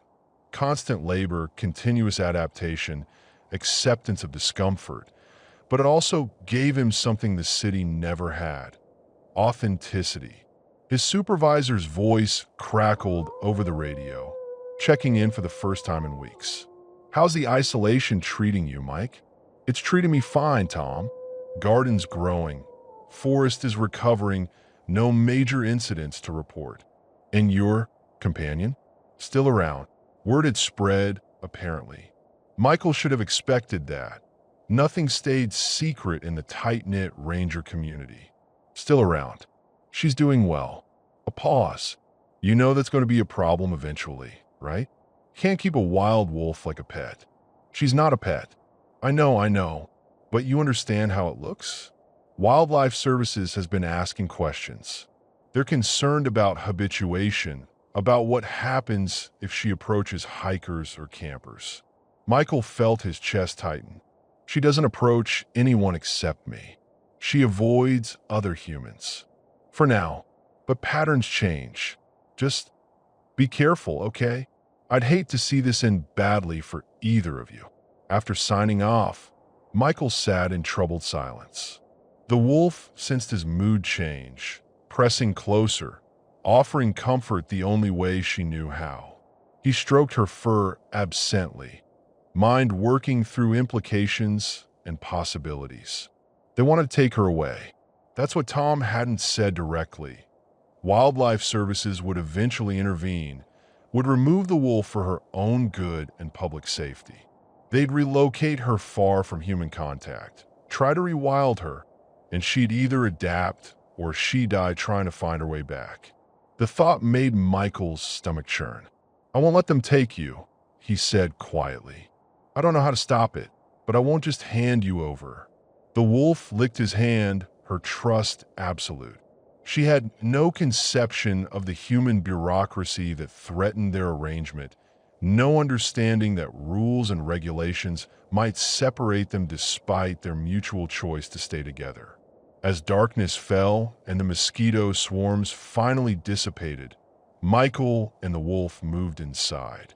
He prepared dinner with mechanical motions, his thoughts elsewhere. The wolf waited patiently for her portion, eating with less enthusiasm than usual, perhaps picking up on his distress.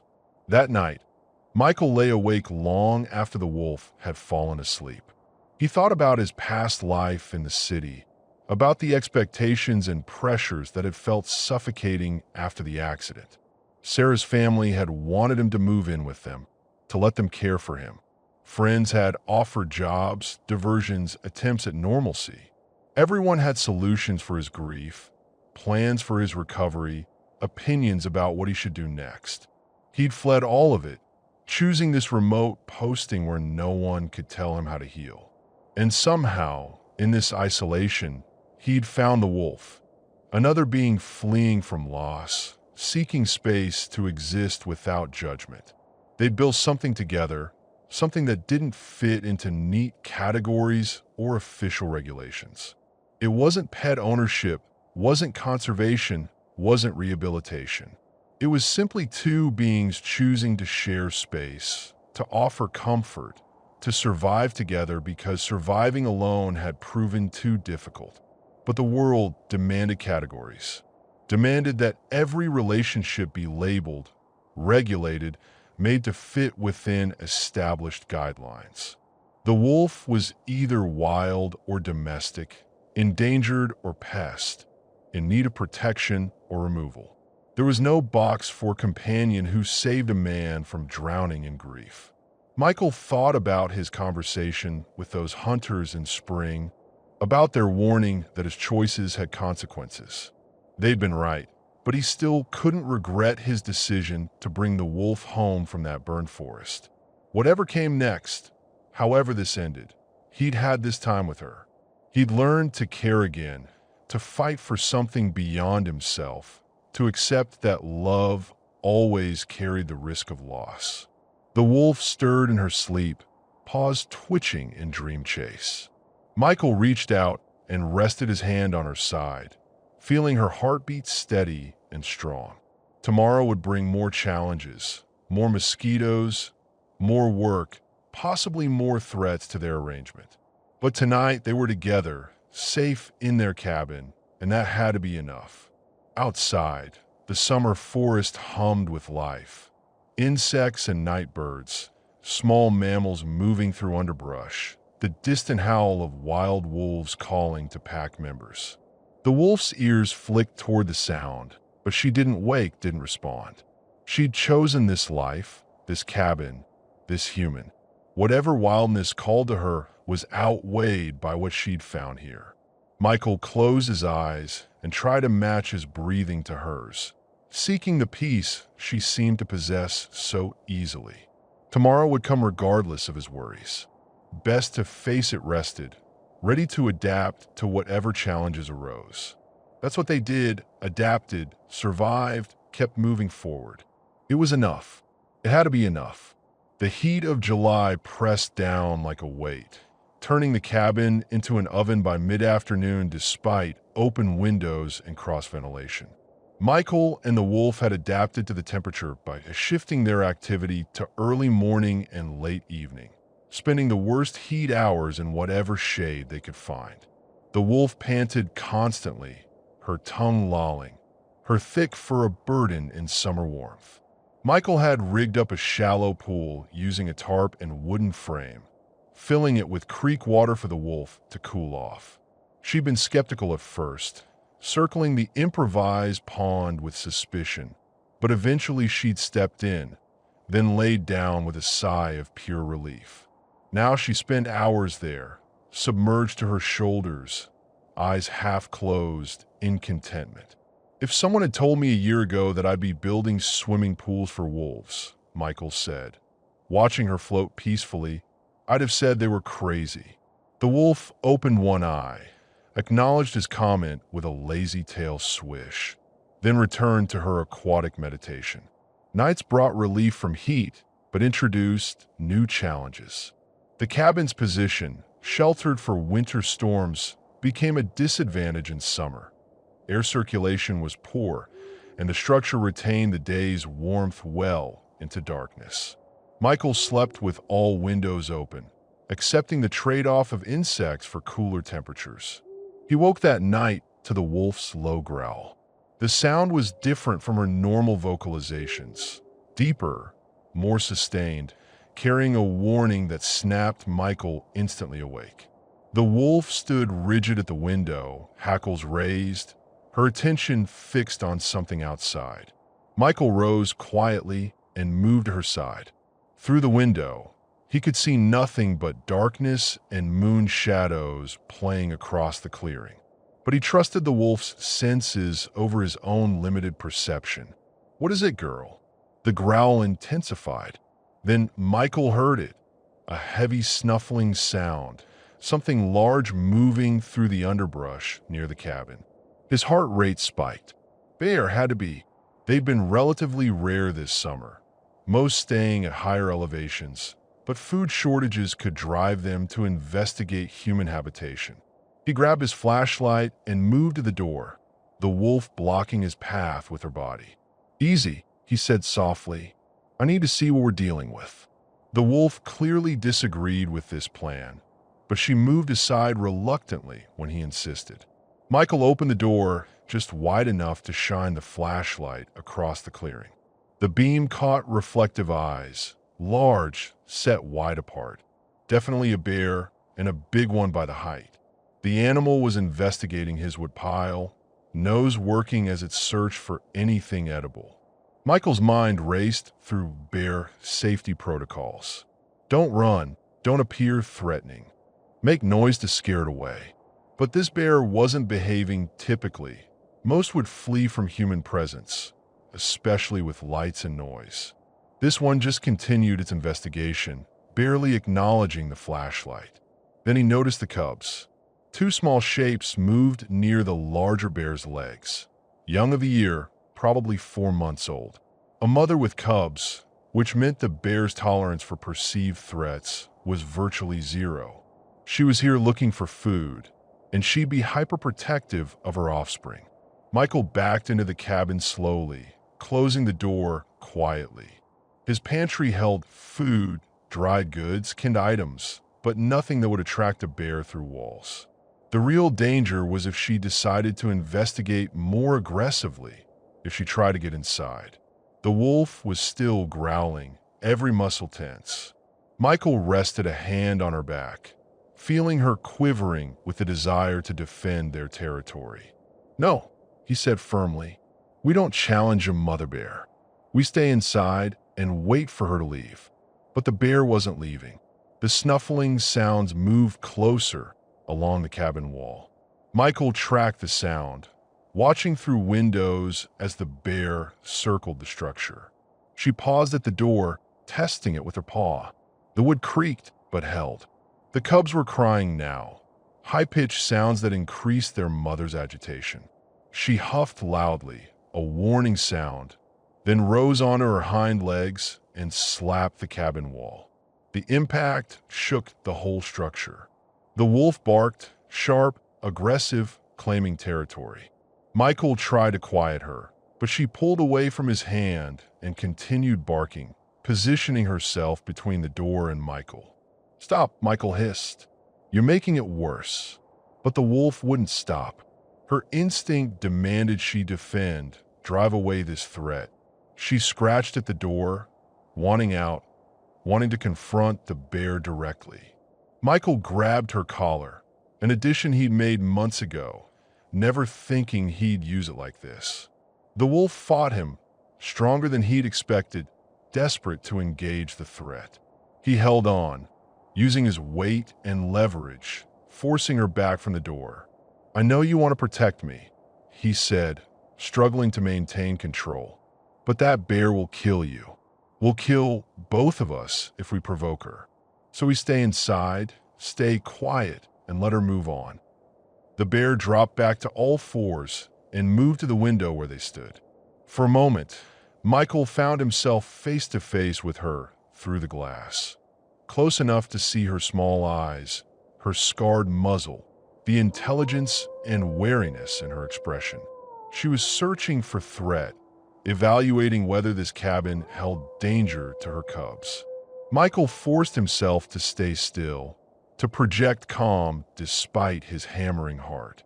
The wolf continued to struggle against his grip, but with less intensity now, perhaps understanding the standoff that was occurring. The bear huffed once more, then moved away. Michael tracked her progress around the cabin, back toward the wood pile, then into the trees. The cubs followed, their crying fading as the family moved deeper into forest. Michael waited a full 10 minutes after silence returned before releasing the wolf. She immediately rushed to the door, sniffing frantically, verifying the bear's departure. Only when satisfied did she return to Michael's side, still trembling with adrenaline. "That," Michael said, sinking into a chair, "was terrifying. You understand that? We came very close to a very bad situation." The wolf looked at him, her expression almost defensive. She'd been trying to help, to protect, and he'd stopped her. But survival sometimes required accepting risk rather than confronting it. Michael moved through the cabin, checking windows, ensuring everything was secure.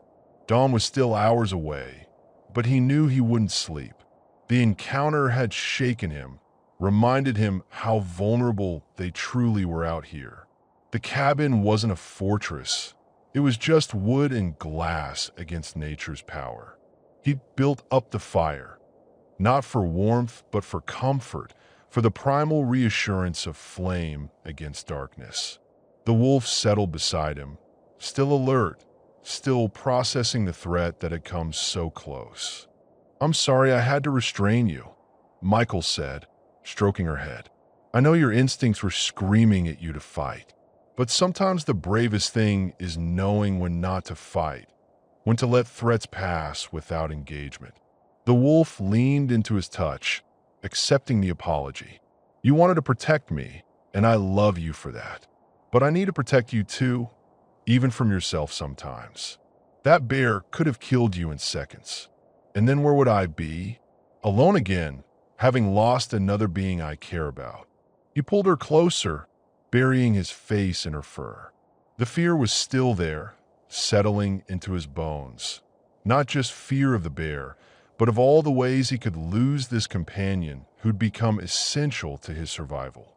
"I used to think that not caring was protection," he admitted. "That if I never let myself love anything, I'd never have to feel this fear. But I was wrong. The fear is the price, but what we get in return, this connection, this partnership, it's worth it. Even knowing I could lose you, knowing something could take you away, it's still worth having you in my life right now." The wolf's tail thumped against the floor, understanding, perhaps, or simply acknowledgement of his voice's affection. As dawn finally began to lighten the eastern sky, Michael felt exhaustion catching up with him. But it was a different kind of tired than he'd known in the city. This was the weariness of genuine challenges faced and overcome, of real threats survived. There was satisfaction in it, a sense of having earned rest. The wolf had already fallen asleep, secure in the knowledge that the danger had passed. Michael envied her ability to shift so quickly from alertness to rest, from threat response to peace.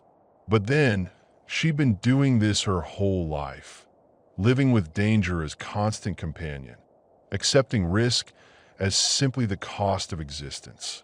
Maybe that was the final lesson she had to teach him. That life meant vulnerability, and vulnerability wasn't weakness, but simply the condition of being alive. The bear could have broken through, could have ended them both. But she hadn't. They'd survived another night, earned another day, and that was enough. Outside, the forest awakened with birdsong and growing light. The bear and her cubs were long gone, continuing their own struggle for survival in terrain that challenged them as much as it challenged human and wolf. Everyone was just trying to make it through, Michael realized. Everyone was navigating their own fears, protecting what they loved, hoping to see another sunrise. He closed his eyes and let the morning sounds wash over him. Peaceful, ordinary, beautiful in their simple continuation. The fire crackled softly, the wolf breathed steadily, and life went on despite the night's alarm. It would always go on, he understood now. The challenge was learning to go on with it, to remain present and engaged despite fear, to choose connection over safety, love over isolation. He'd made that choice when he'd opened his truck door to a grieving wolf.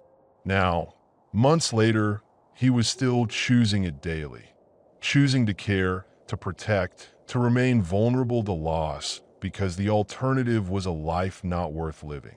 The shadow beyond the fire had been the bear, the unknown threat. But they'd faced it together and survived. Whatever came next, whatever other shadows emerged from the forest, they'd faced those together too.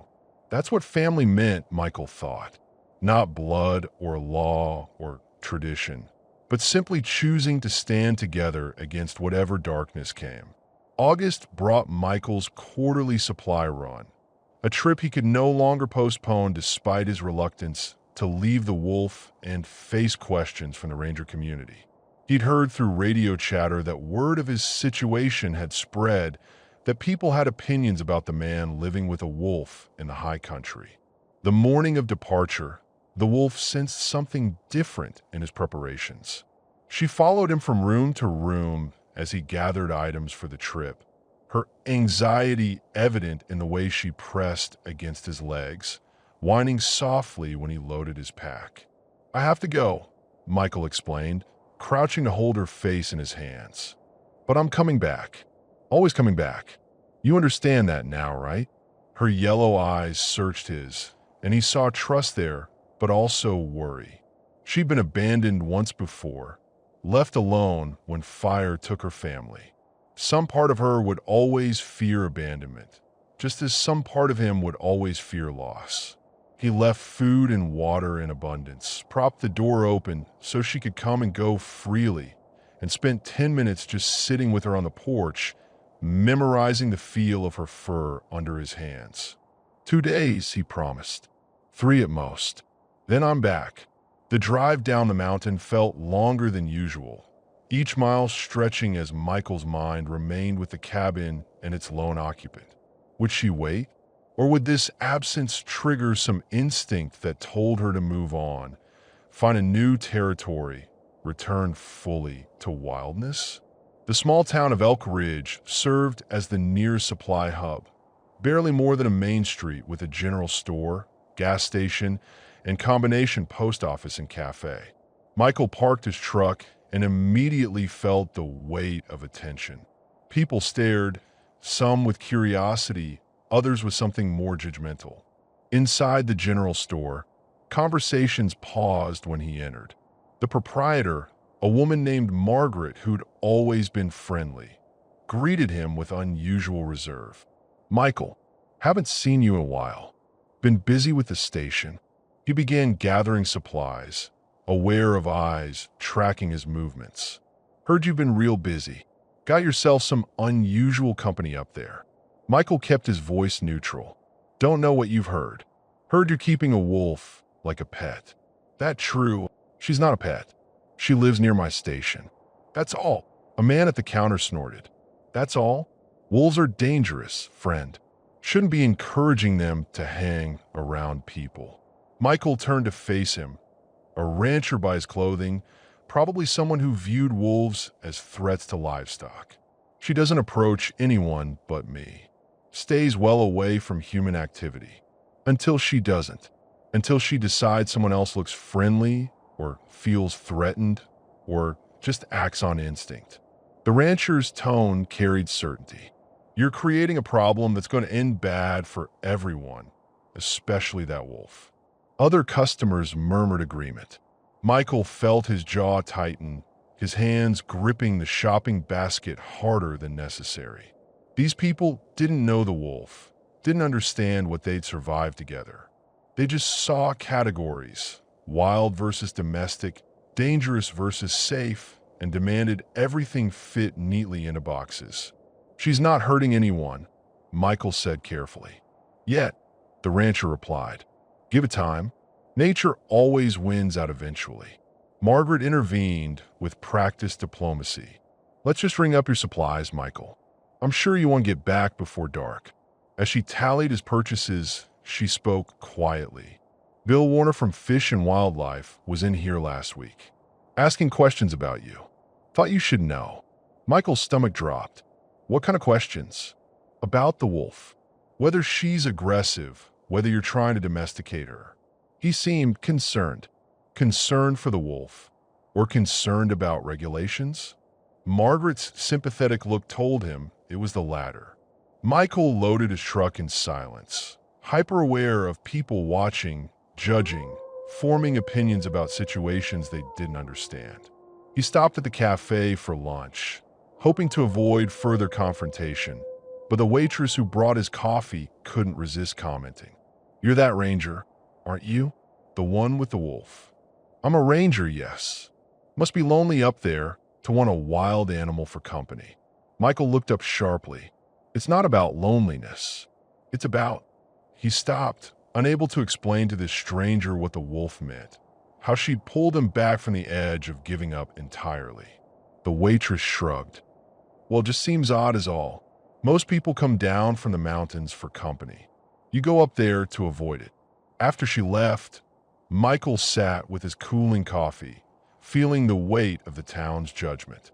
They saw him as strange, possibly dangerous in his isolation. They didn't see a man who'd lost everything and found a reason to keep living in the most unexpected place. His supervisor, Tom, appeared at his table, settling into the opposite chair with a tired expression. Knew you'd be in town eventually, Tom said. We need to talk. About the wolf. About the situation, yes.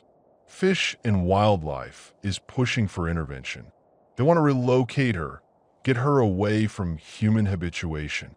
She's not habituated to humans. She's habituated to me. Specific person, not species.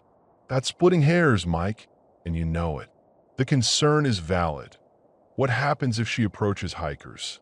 What happens if she has pups and teaches them humans are safe? Michael pushed his coffee away. So what are you saying? That I should just let them take her? I'm saying you need to think about what's best for the wolf, not what's best for you. Tom's voice was gentle but firm. I know she means something to you. I know she's helped you cope with everything. But is keeping her close really helping her? Or are you holding on because you can't face losing something else? The question hit too close to home. Michael had asked himself the same thing countless times, usually at 3 in the morning when sleep wouldn't come. I don't have an answer, he admitted. All I know is that she chose to stay with me, chose to trust me, and I don't want to betray that trust by handing her over to people who'll see her as a problem to be solved. No one wants to harm her.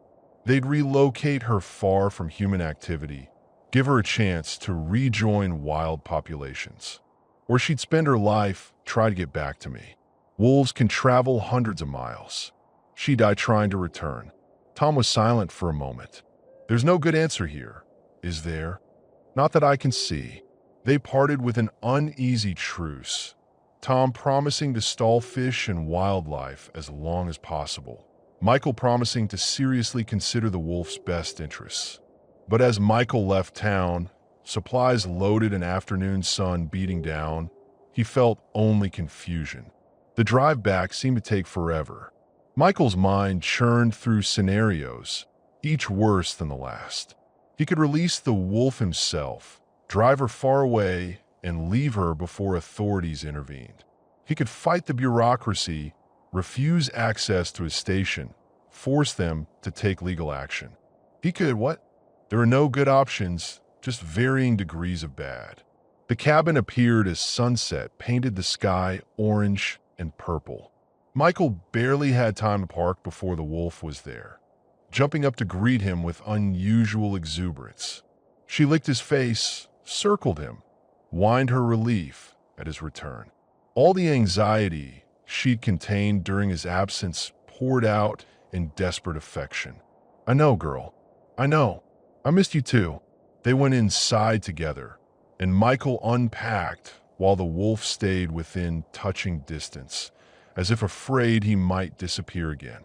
He prepared a large meal for both of them, celebration of reunion, and they ate side by side as darkness fell.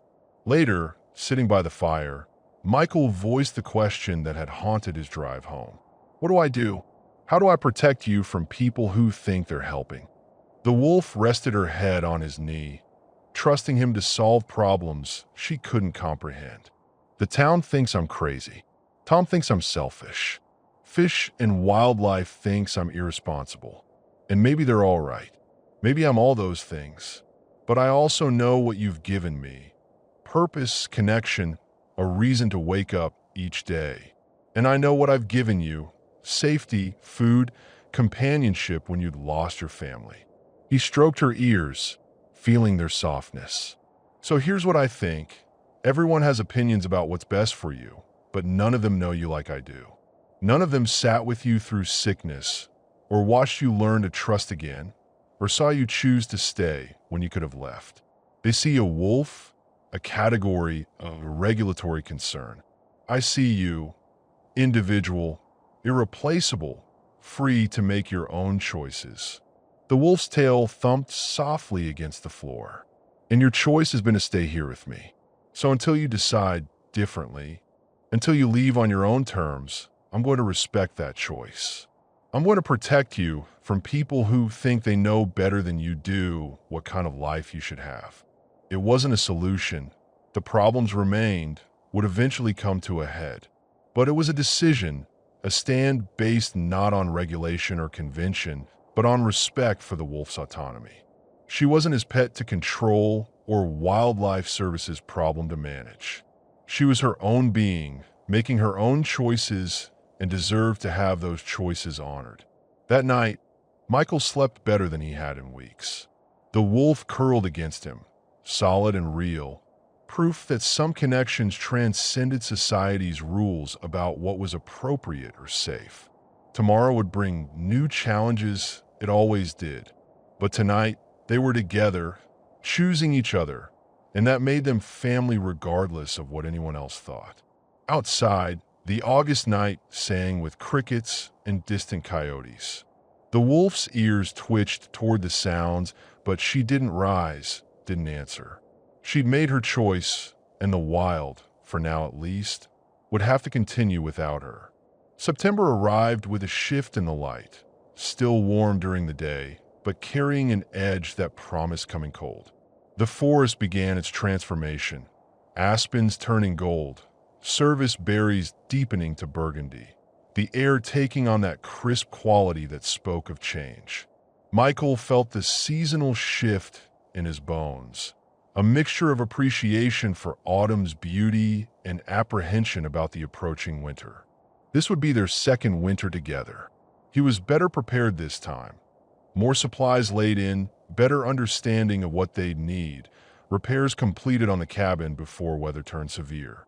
But preparation couldn't address his deeper worry, that one day the wolf simply wouldn't return from her wanderings. She'd been ranging further lately, sometimes disappearing for entire days. Michael tried not to read significance into this, tried to tell himself it was just normal wolf behavior, establishing territory, hunting, exploring.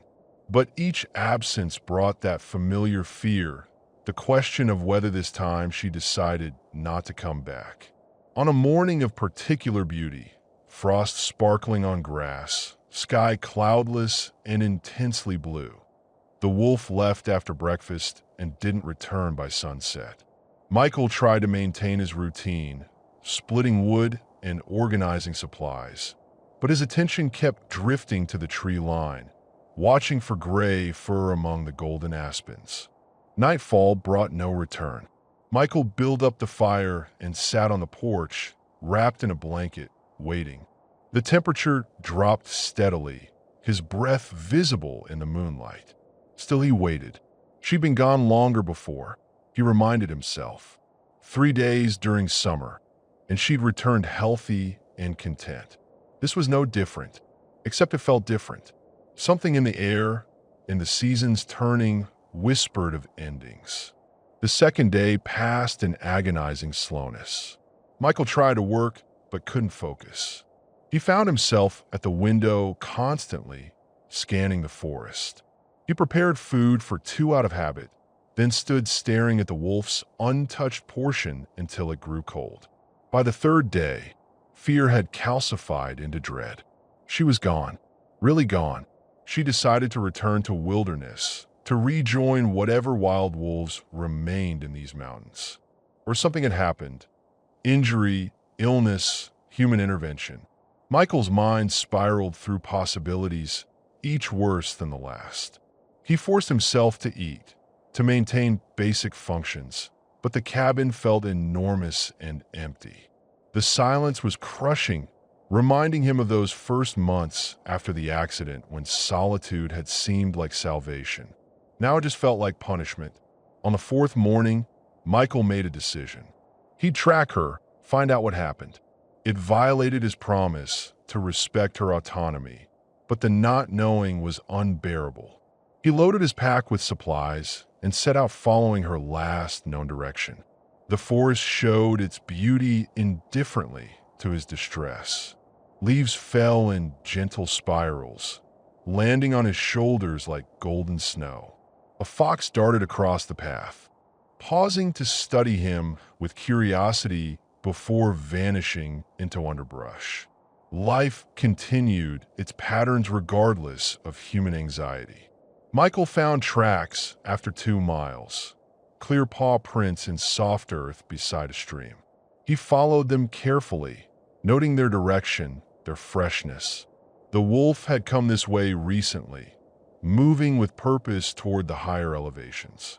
The trail led him to a valley he'd never explored, sheltered and thick with pine. Here, the tracks multiplied, and Michael's heart sank as he understood what they represented. The wolf had found others of her kind, wild wolves, a small pack by the evidence. She'd rejoined her own species, reclaimed her place in the natural order. He should be happy for her, should celebrate this return to wildness. Instead, he felt hollowed out, bereft. She'd made her choice, and it wasn't him. Michael sat on a fallen log, studying the tracks that led deeper into the valley. He could follow further, could try to find her, see her one last time. But what purpose would it serve? She'd left. That was the reality he needed to accept. The walk back to the cabin took hours, each step heavier than the last. He thought about all the mornings waking to her warmth, all the evenings sitting together by the fire.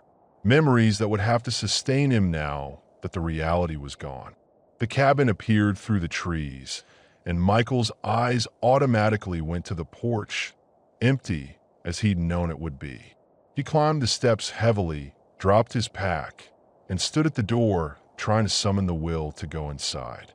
A sound froze him, a whine, soft, questioning, coming from behind the cabin. Michael moved carefully around the structure, not daring to hope. But there she was, the wolf, lying in the shade with 4 small shapes huddled against her belly. Pups. She had pups. No, he realized looking closer.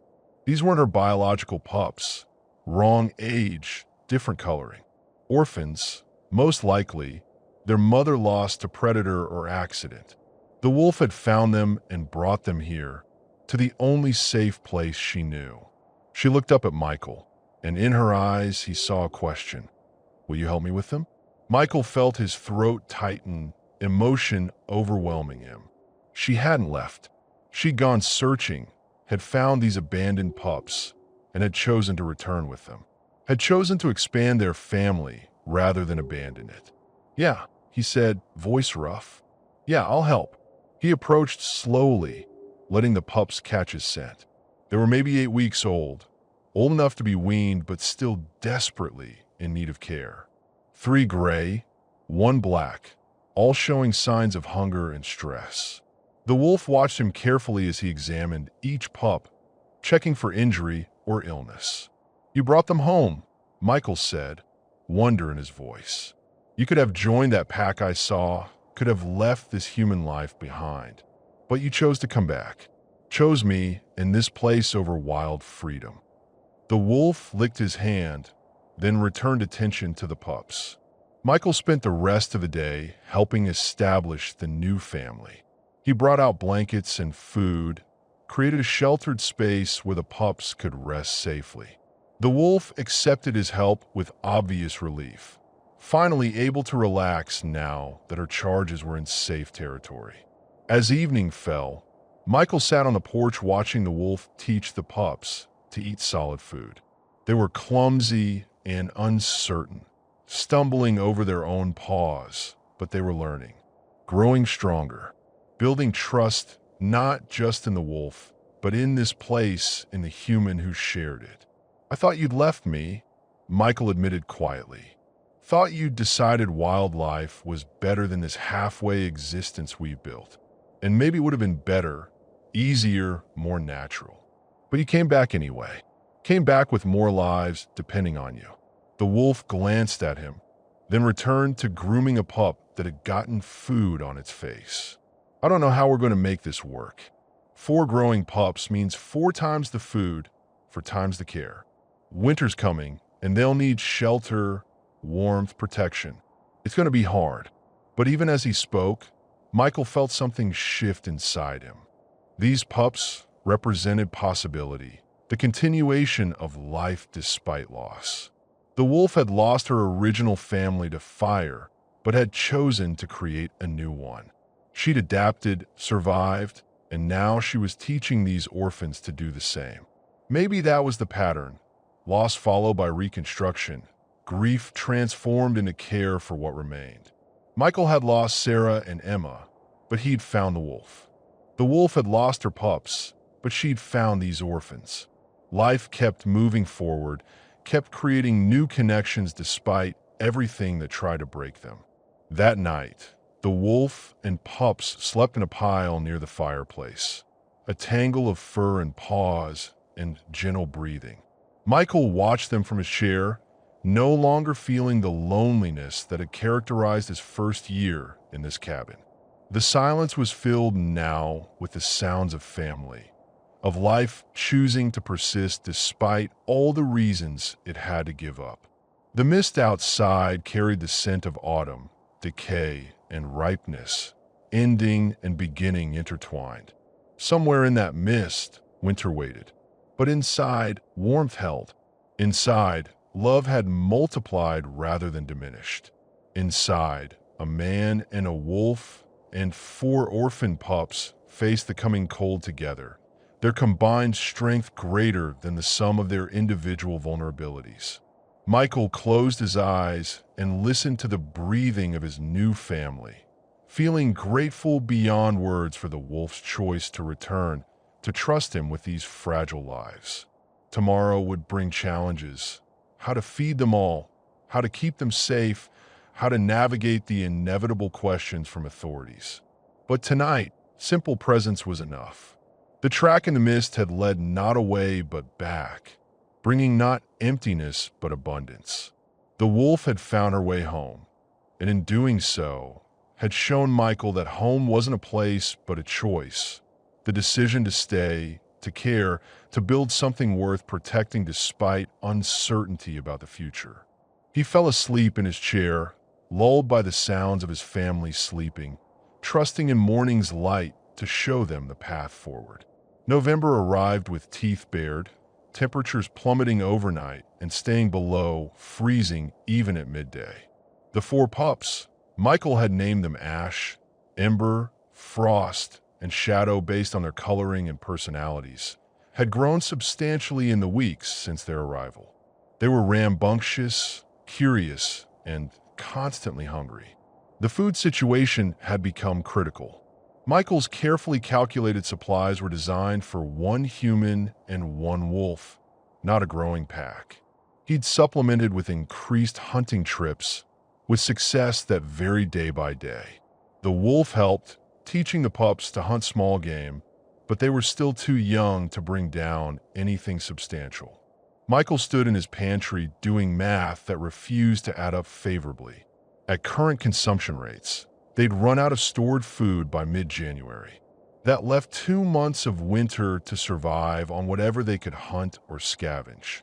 Possible but risky, especially if weather turned severe and restricted their ability to leave the cabin. He could make another supply run, could stock up enough to carry them through. But that meant leaving the pups for days while they were still establishing trust with him. It also meant facing the town again, fielding more questions about his situation that had now expanded from 1 wolf to 5. The pups had different personalities that were becoming more defined each day. Ash, the largest, showed leadership qualities, first to investigate new things, protective of his smaller siblings. Ember was smallest but fiercest, compensating for size with attitude. Frost preferred Michael's company, often sleeping against his legs instead of with his siblings. Shadow was the hunter, constantly stalking and pouncing on imaginary prey. Watching them play, Michael felt his chest constrict with affection and worry. These weren't his children, weren't even domestic dogs. But they trusted him, depended on him, and he couldn't let them down. The wolf seemed to understand his concern. She'd started bringing more of her kills back to the cabin rather than consuming them on site. sharing her catches with the pups and implicitly with Michael. They were pooling resources, operating as a true pack with the shared goal of mutual survival. One particularly cold morning, Michael woke to find all 5 wolves had piled onto his bed during the night, a mountain of fur that had driven him to the edge of the mattress but kept everyone warm. The pups were still sleeping, their small bodies rising and falling with synchronized breathing. The adult wolf watched him with what might have been amusement. "This is insane," Michael whispered, careful not to wake the pups. "I'm sharing a bed with 5 wolves. If anyone could see this." But no one could see. They were isolated, their own small world operating by rules that made sense only to them. And somehow, in that isolation, they were building something that worked. Michael extracted himself carefully from a pile and started the fire, preparing for another day of survival calculus. How much could he feed them? How much did he need to keep his own strength up? How much could they hunt to supplement? The pups woke and immediately began wrestling, a tangle of legs and tails and playful growls that the adult wolf supervised with patient attention. Michael prepared breakfast, dividing portions carefully. The pups ate with enthusiasm, cleaning their bowls and looking hopefully for more. "That's all until tonight," Michael told them firmly. "We have to make this last." Frost whined, pressing against his leg. Michael scratched her ears, feeling the softness of her fur. She was bonding with him most strongly of the 4, following him everywhere, crying when he left her sight. It was touching and heartbreaking. She'd clearly lost her mother recently, and she'd attached to Michael as a substitute parent. The adult wolf appeared at his side, nudging his hand. When he looked at her, she moved toward the door, an invitation to hunt together. Michael grabbed his jacket and followed, the pups setting up a chorus of complaints at being left behind.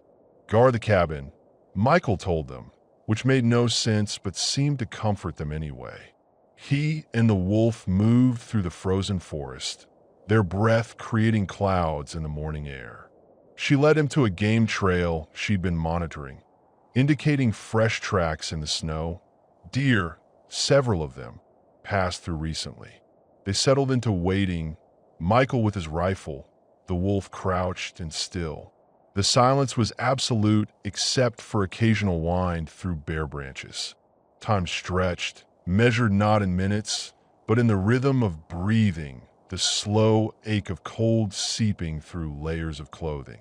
Movement, a doe stepping cautiously into the clearing.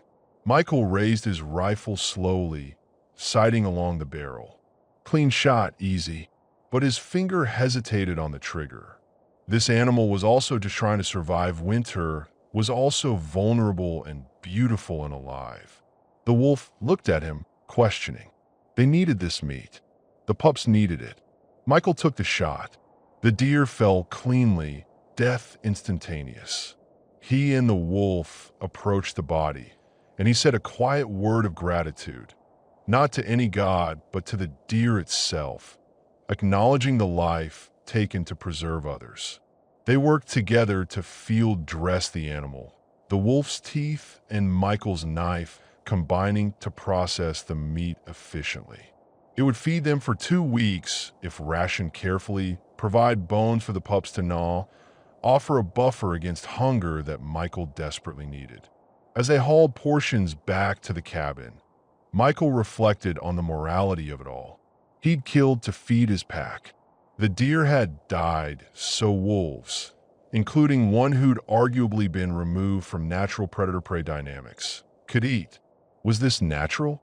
Or was he interfering with ecosystems in ways that would have unforeseen consequences? The pups greeted their return with ecstatic joy, immediately investigating the fresh meat. The adult wolf distributed portions, teaching them to share, to respect hierarchy. Michael hung the rest to freeze in the shed, calculating days of security this kill had purchased. That night, they gathered around the fire, 6 beings who'd found each other through loss and chosen to form something new. The pups dozed in a pile, bellies full for the first time in days. The adult wolf rested her head on Michael's knee, content. And Michael felt the weight of responsibility settle more firmly on his shoulders. "I'm going to have to make decisions about you all eventually," he told the sleeping pups. "The authorities will intervene. I can probably keep your mother. She was here first, there's precedent. But 4 young wolves? That's going to trigger every regulation in the book." The fire crackled, indifferent to human concerns about rules and proper procedures. "But that's a problem for later. Right now, you need to grow, to learn, to survive this winter. So that's what we'll focus on, getting through one day at a time, keeping everyone fed and warm and safe." He looked at the circle of wolves illuminated by firelight, seeing in them something profound about the nature of family. Not blood ties or legal bonds, but the simple choice to care for each other, to share resources, to face hardship together. The circle around the fire had once symbolized death, the burned forest, the end of everything familiar. Then it had meant protection, defense against cold and darkness. Now it represented something else. Family, deliberately chosen, carefully tended, fiercely protected despite all the reasons it shouldn't exist. Michael added wood to the fire, maintaining the warmth that kept them all alive. Outside, winter tightened its grip, but inside, life persisted. 6 hearts beating in rhythm. 6 lives intertwined by circumstance and choice. 6 beings who decided that surviving together was better than surviving alone. The night deepened, temperature dropping to dangerous levels. But the cabin held heat, the fire burned steadily, and the pack slept in peace, trusting in morning, in each other, in the possibility that even the coldest winter eventually yielded to spring. Early December brought the anniversary. 1 year since Michael had found the wolf in the burned forest. 1 year since he'd made the impulsive decision to open his truck door to a grieving wild animal. He marked the date privately, saying nothing, but the wolf seemed to sense something significant in his mood. She stayed close, occasionally pressing her nose to his hand as if to say, "I remember too." The river had frozen at its edges, ice forming intricate patterns that caught the light. Michael sat on its bank bundled in his heaviest coat, watching water still flow in the center channel despite the cold. The wolf lay beside him, and the 4 pups played on the ice nearby under her watchful eye, sliding, wrestling, learning their limits in this frozen world. So much had changed in 12 months. Michael remembered the man he'd been, hollowed out by grief, surviving but not living, convinced he'd never feel connection again. He'd been wrong about so many things. Wrong about isolation being protection. Wrong about caring leading inevitably to unbearable pain. Wrong about his capacity to love something beyond his lost family. "I was dying," he said aloud, his words forming clouds in the cold air. "Not physically, but in every way that mattered. And you saved me. Not by being perfect or easy or fitting into some idealized vision of what healing looks like, but by being real, by needing me, by giving me a reason to get up each day beyond just continuing to breathe." The wolf's yellow eyes tracked him, that familiar intelligence and understanding in her gaze. "Everyone wants to know if what we have is right. If keeping you close is ethical, if I'm projecting human needs onto an animal, if I've damaged you somehow by preventing you from being fully wild." Michael paused, watching the pups play. "But I think they're asking the wrong questions. The right question isn't whether this arrangement fits into neat categories. It's whether we're both better off than we were before." Ash broke away from the wrestling match to approach Michael, sniffing his boots with curiosity. Michael reached down and scratched the young wolf's ears, marveling at how much he'd grown. 8 weeks ago, he'd been starving and terrified. Now he was confident, healthy, part of a pack that functioned despite its unusual composition. "I'll have to let you go eventually," Michael continued, addressing all four pups though they couldn't understand his words. "You need to be wild in ways your mother can never fully be again. She chose this halfway existence, but you deserve the chance to be what you were meant to be. Real wolves in a real pack, hunting and running free without human interference." The thought of releasing them caused physical pain in his chest, but Michael knew it was necessary. Perhaps in spring, when they were old enough to survive independently, he'd drive them far from here, far from human habitation, find wild pack territory, and release them to whatever fate awaited. It would hurt worse than anything except losing Sarah and Emma, but it would be right. The adult wolf stood and moved to the water's edge, looking at her reflection in the slow-moving current. Michael joined her, seeing both their faces mirrored in the dark water. Man and wolf, improbable companions, survivors who'd found each other when both were at their lowest. "I need to tell you something," Michael said quietly, "in case I never get another chance. Thank you for waiting by my truck that night, for trusting me enough to get in, for staying through all my doubts and fears, for showing me that love doesn't have to end just because life includes loss." The wolf leaned against his leg, solid and warm. "You gave me something I thought was gone forever. Family. Not the family I had before, not a replacement for what I lost, but something new, something I never expected. And that's the real gift, isn't it? Not recovering what was lost, but discovering what might still be possible." The pups had tired of playing and were now investigating the ice patterns, their small paws careful on the slippery surface. Michael watched them with a mixture of pride and melancholy. They represented the future, continuation of life despite all the reasons it had to stop. But they also represented the temporary nature of his current happiness. They would grow, would need to leave, would return him to solitude even as they moved toward their own wild destinies. But that solitude would be different from what he'd known before. He would be different. The year with the wolf had taught him that isolation was a choice, not an inevitability. That connection required risk, but offered rewards worth that risk.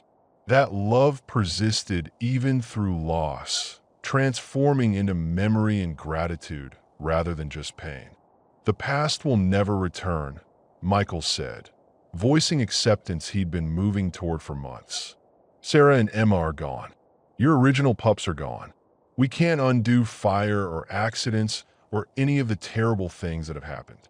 But we can choose what comes next. We can build something from the ashes, create new meaning from destruction." The river flowed on, indifferent to human philosophy. But its persistence felt significant. Water finding ways around obstacles, continuing its journey despite ice and cold and barriers. Life operated on the same principle, Michael realized. It found ways forward, adapted to circumstances, persisted because persistence was its essential nature. As the sun began its decline toward the western peaks, painting the snow in shades of orange and pink, Michael gathered the pups and led them back toward the cabin. The adult wolf ranged ahead, scouting the trail, maintaining her role as guardian. The pups followed in a loose pack, occasionally wrestling but staying generally together, learning the behaviors that would serve them when they eventually rejoined fully wild populations. The cabin appeared through the trees, smoke rising from its chimney, a sign of warmth and safety in the frozen landscape. Michael had learned to appreciate its smallness, its simplicity. It wasn't the life he'd planned, wasn't what he'd imagined during his years in the city with Sarah, but it was his life now, built from grief and chance and choice, and it held meaning precisely because he'd constructed it himself from available materials. That night, they settled into their evening routine, Michael preparing food, wolves waiting with patient attention, the fire crackling in its circle of stones. The pups had grown skilled at entertaining themselves, wrestling and playing in ways that didn't damage the cabin's sparse furnishings. The adult wolf supervised from her spot near the fire, intervening only when play grew too rough. Michael watched this domestic scene and felt something he hadn't felt in over 3 years: contentment. Not happiness exactly, not the uncomplicated joy he'd known before loss, but something deeper and more durable. The peace that comes from accepting life on its actual terms rather than demanding it conform to expectations. You know what I've learned? Michael asked the wolf as the pups finally settled into sleep. That healing isn't about returning to who you were before. It's about becoming someone new, someone shaped by loss but not defined by it. Someone capable of loving again despite knowing love means eventual loss. He added wood to the fire, watching flames dance upward. I'll never stop missing Sarah and Emma. Never stop wishing that night had ended differently. But I can honor their memory by living, really living, not just surviving. By opening myself to connection despite its risks. By choosing to care about you and these pups, even though I know it means future grief when we eventually part. The wolf's breathing had deepened into sleep, but Michael continued speaking, needing to voice truths he'd discovered through their time together. The burned forest is recovering. New growth where old growth died. That's nature's pattern. Death and rebirth, endless cycles. And maybe that's the pattern for hearts too. Mine burned, died in that accident. But new growth has emerged. Different from what was there before, but still life, still growth, still reaching toward light. Snow began falling outside, visible through the window as soft flakes drifting past the porch light. Michael watched it accumulate on the railing, on the ground, transforming the landscape once again.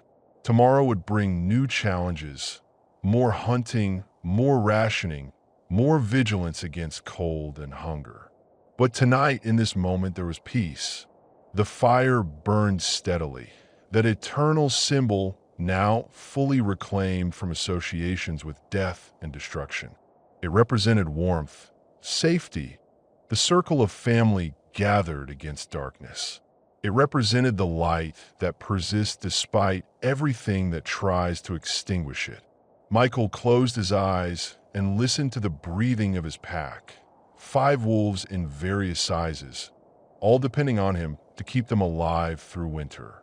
The weight of responsibility should have been crushing. Instead, it felt like purpose, like meaning, like a life worth living.